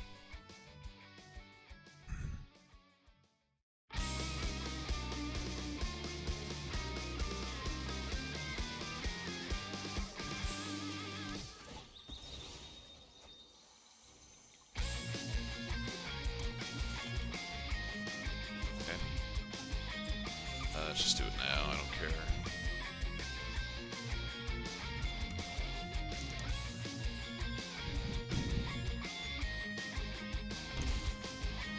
Okay, Growth Sparkle's fine.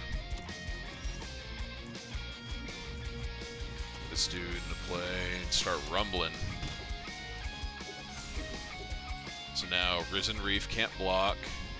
If he has Dryad of the Elysian Grove, we can at least shrink it down to size of Mire's Grasp and get to work on it. That is perfectly fine.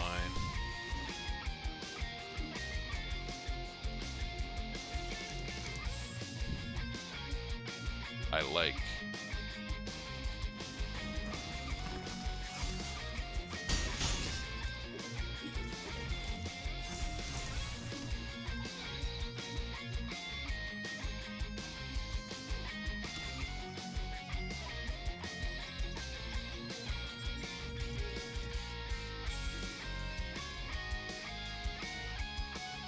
Wouldn't want to see a Cavalier, but that's not so bad.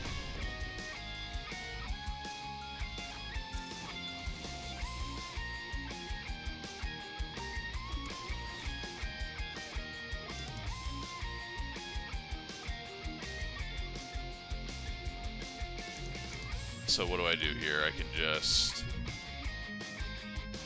if I attack with both, blocks the 3/3 most likely, right? And then I have Mire's Grasp, Mountain Rocks. And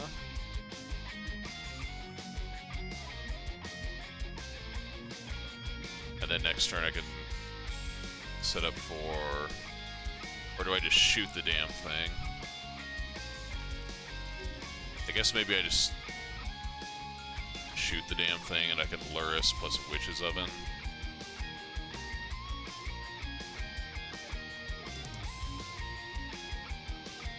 Alright, whatever. See what happens.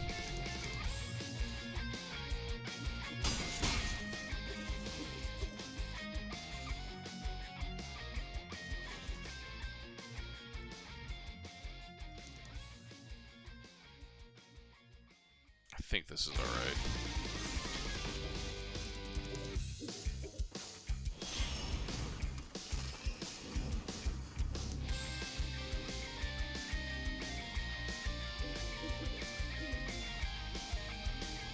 So this next turn we can Croxa and Dreadhorde Butcher and get a food. Or we can Mire's Grasp something and Dreadhorde Butcher Croxa.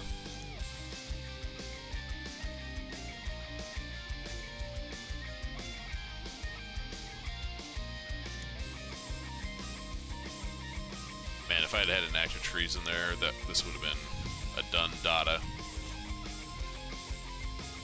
Took a 9, plus lost his blocker, and had 3/3 and 4/4, or 4/4 and 3 guy. Red is alright.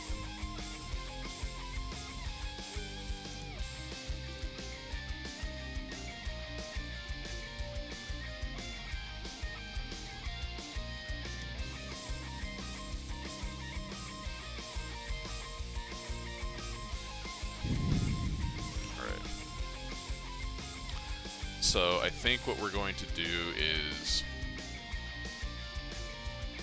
he's obviously got all business in hand. I'm like pretty sure. So he's played the Forest. He hasn't played any tap lands, which I feel like he probably would have that turn. I feel like I want a Mire's Grasp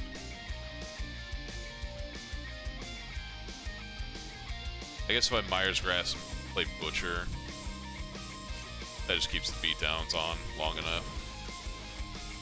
And that's all I want to be doing right now, just crashing.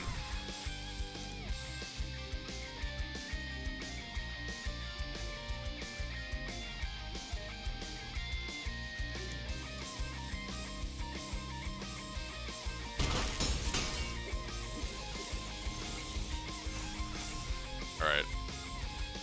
So at any point here, I can just sacrifice Dreadhorde Butcher, deal 4.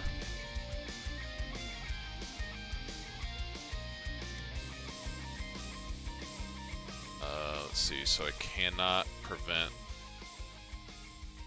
Let's see, so if I let Massacre Girl resolve, if I Dreadhorde Butcher, shoot my Lurrus, and I get to keep Dreadhorde Butcher around, I can attack Dreadhorde Butcher into Massacre Girl, and he has to block.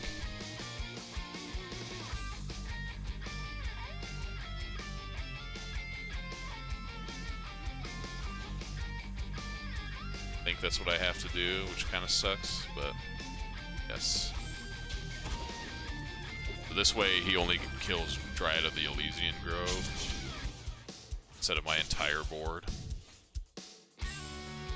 And now I can set up Grixmati Reveler and Priest of the Forgotten Gods.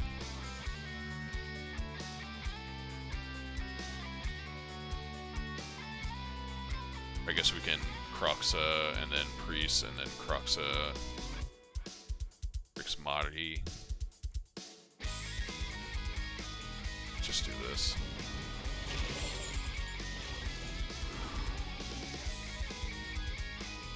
He didn't play a land. Maybe he just doesn't have any...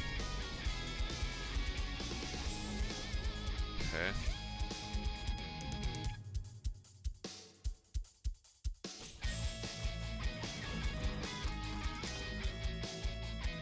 No attacks. I don't think I want to attack. So I think what I'm going to try and set up here is just a Priest on the next turn. If he doesn't have any way to gain life, which he can, I guess. Well, now he's just dead. What is he doing? Okay, well, you lose. Good game. You're just like putting me on screwing up there.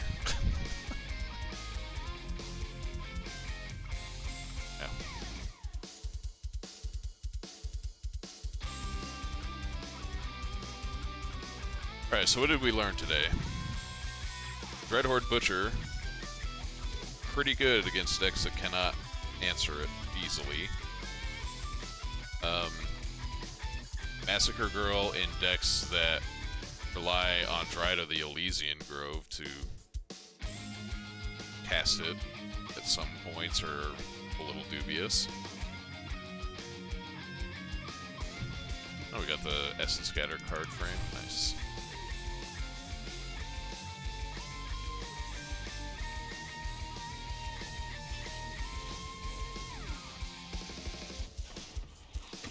Granith Magistrate. Alright, so let's do this right. Let's see what we can do to improve this deck. I don't really like Call of the Death Dweller, at least right now in the matchups that I've played with it. Just not feel necessary. I liked Dreadhorde Butcher pretty well. Not sure about the Lurrus side of things. Just feels like everyone goes so big. So maybe, I don't know, maybe Call of the Death Dweller is just supposed to be like main deck Active Treasons. Because you don't really have much removal outside of if you can set up Priest of Forgotten Gods or claim the Firstborn Witch's Oven. That seems somewhat hard to do.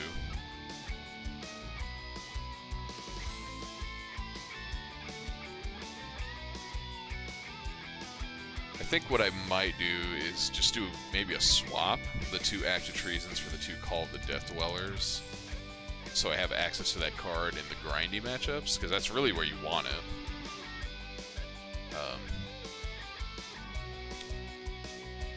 kind of want...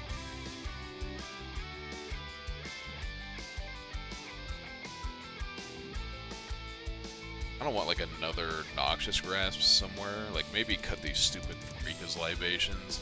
I don't think this is the fight you want to fight against like Fire's decks and crap of that nature.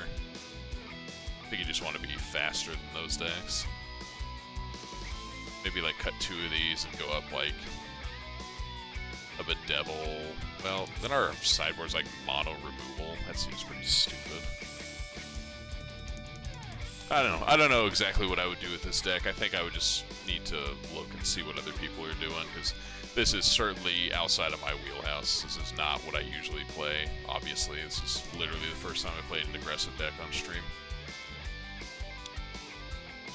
But anyway, I will do that on my own time. Also, the format's pretty likely to get shaken up on Monday, so all this thought is probably unnecessary at the moment. But I'm going to call it here. Looks like we've gone for about 3.5 hours, which is actually a little longer than I had anticipated. But outside of that, thanks for joining me. Anybody that showed up, I know there were a couple of you in here at some point. Shout outs again to M. Candela and Kizrakis for the followers. Really appreciate the support. Hope to see you all around here. I think what I'm going to do, see you all around here more frequently, I should say. I think what I'm going to do tomorrow is, I'm going to have a busy day tomorrow, off stream, but I do want to try and get a couple small ones in. So I'm going to shoot for about 1 o'clock in the afternoon. We'll do a 2-hour stream there, and then take a couple-hour break, back at 5, do another 2-hour stream, and dip out about 7. And I want to do probably some more Arena. Again, I want to play, you know, this format a little bit more before things change. And then I do want to do some sort of retro thing tomorrow. I've got Battletoads and Double Dragon loaded up in the NES right now, so I'm leaning towards that, but I could also just do like a Mega Man X or something. Listening to all this music, this Mega Man music, is kind of getting me on that train of thought, so... Anyway, we'll figure that out, and I will make announcements on my Twitter, which is at CanMan87Gaming. YouTube is youtube.com/CanMan87.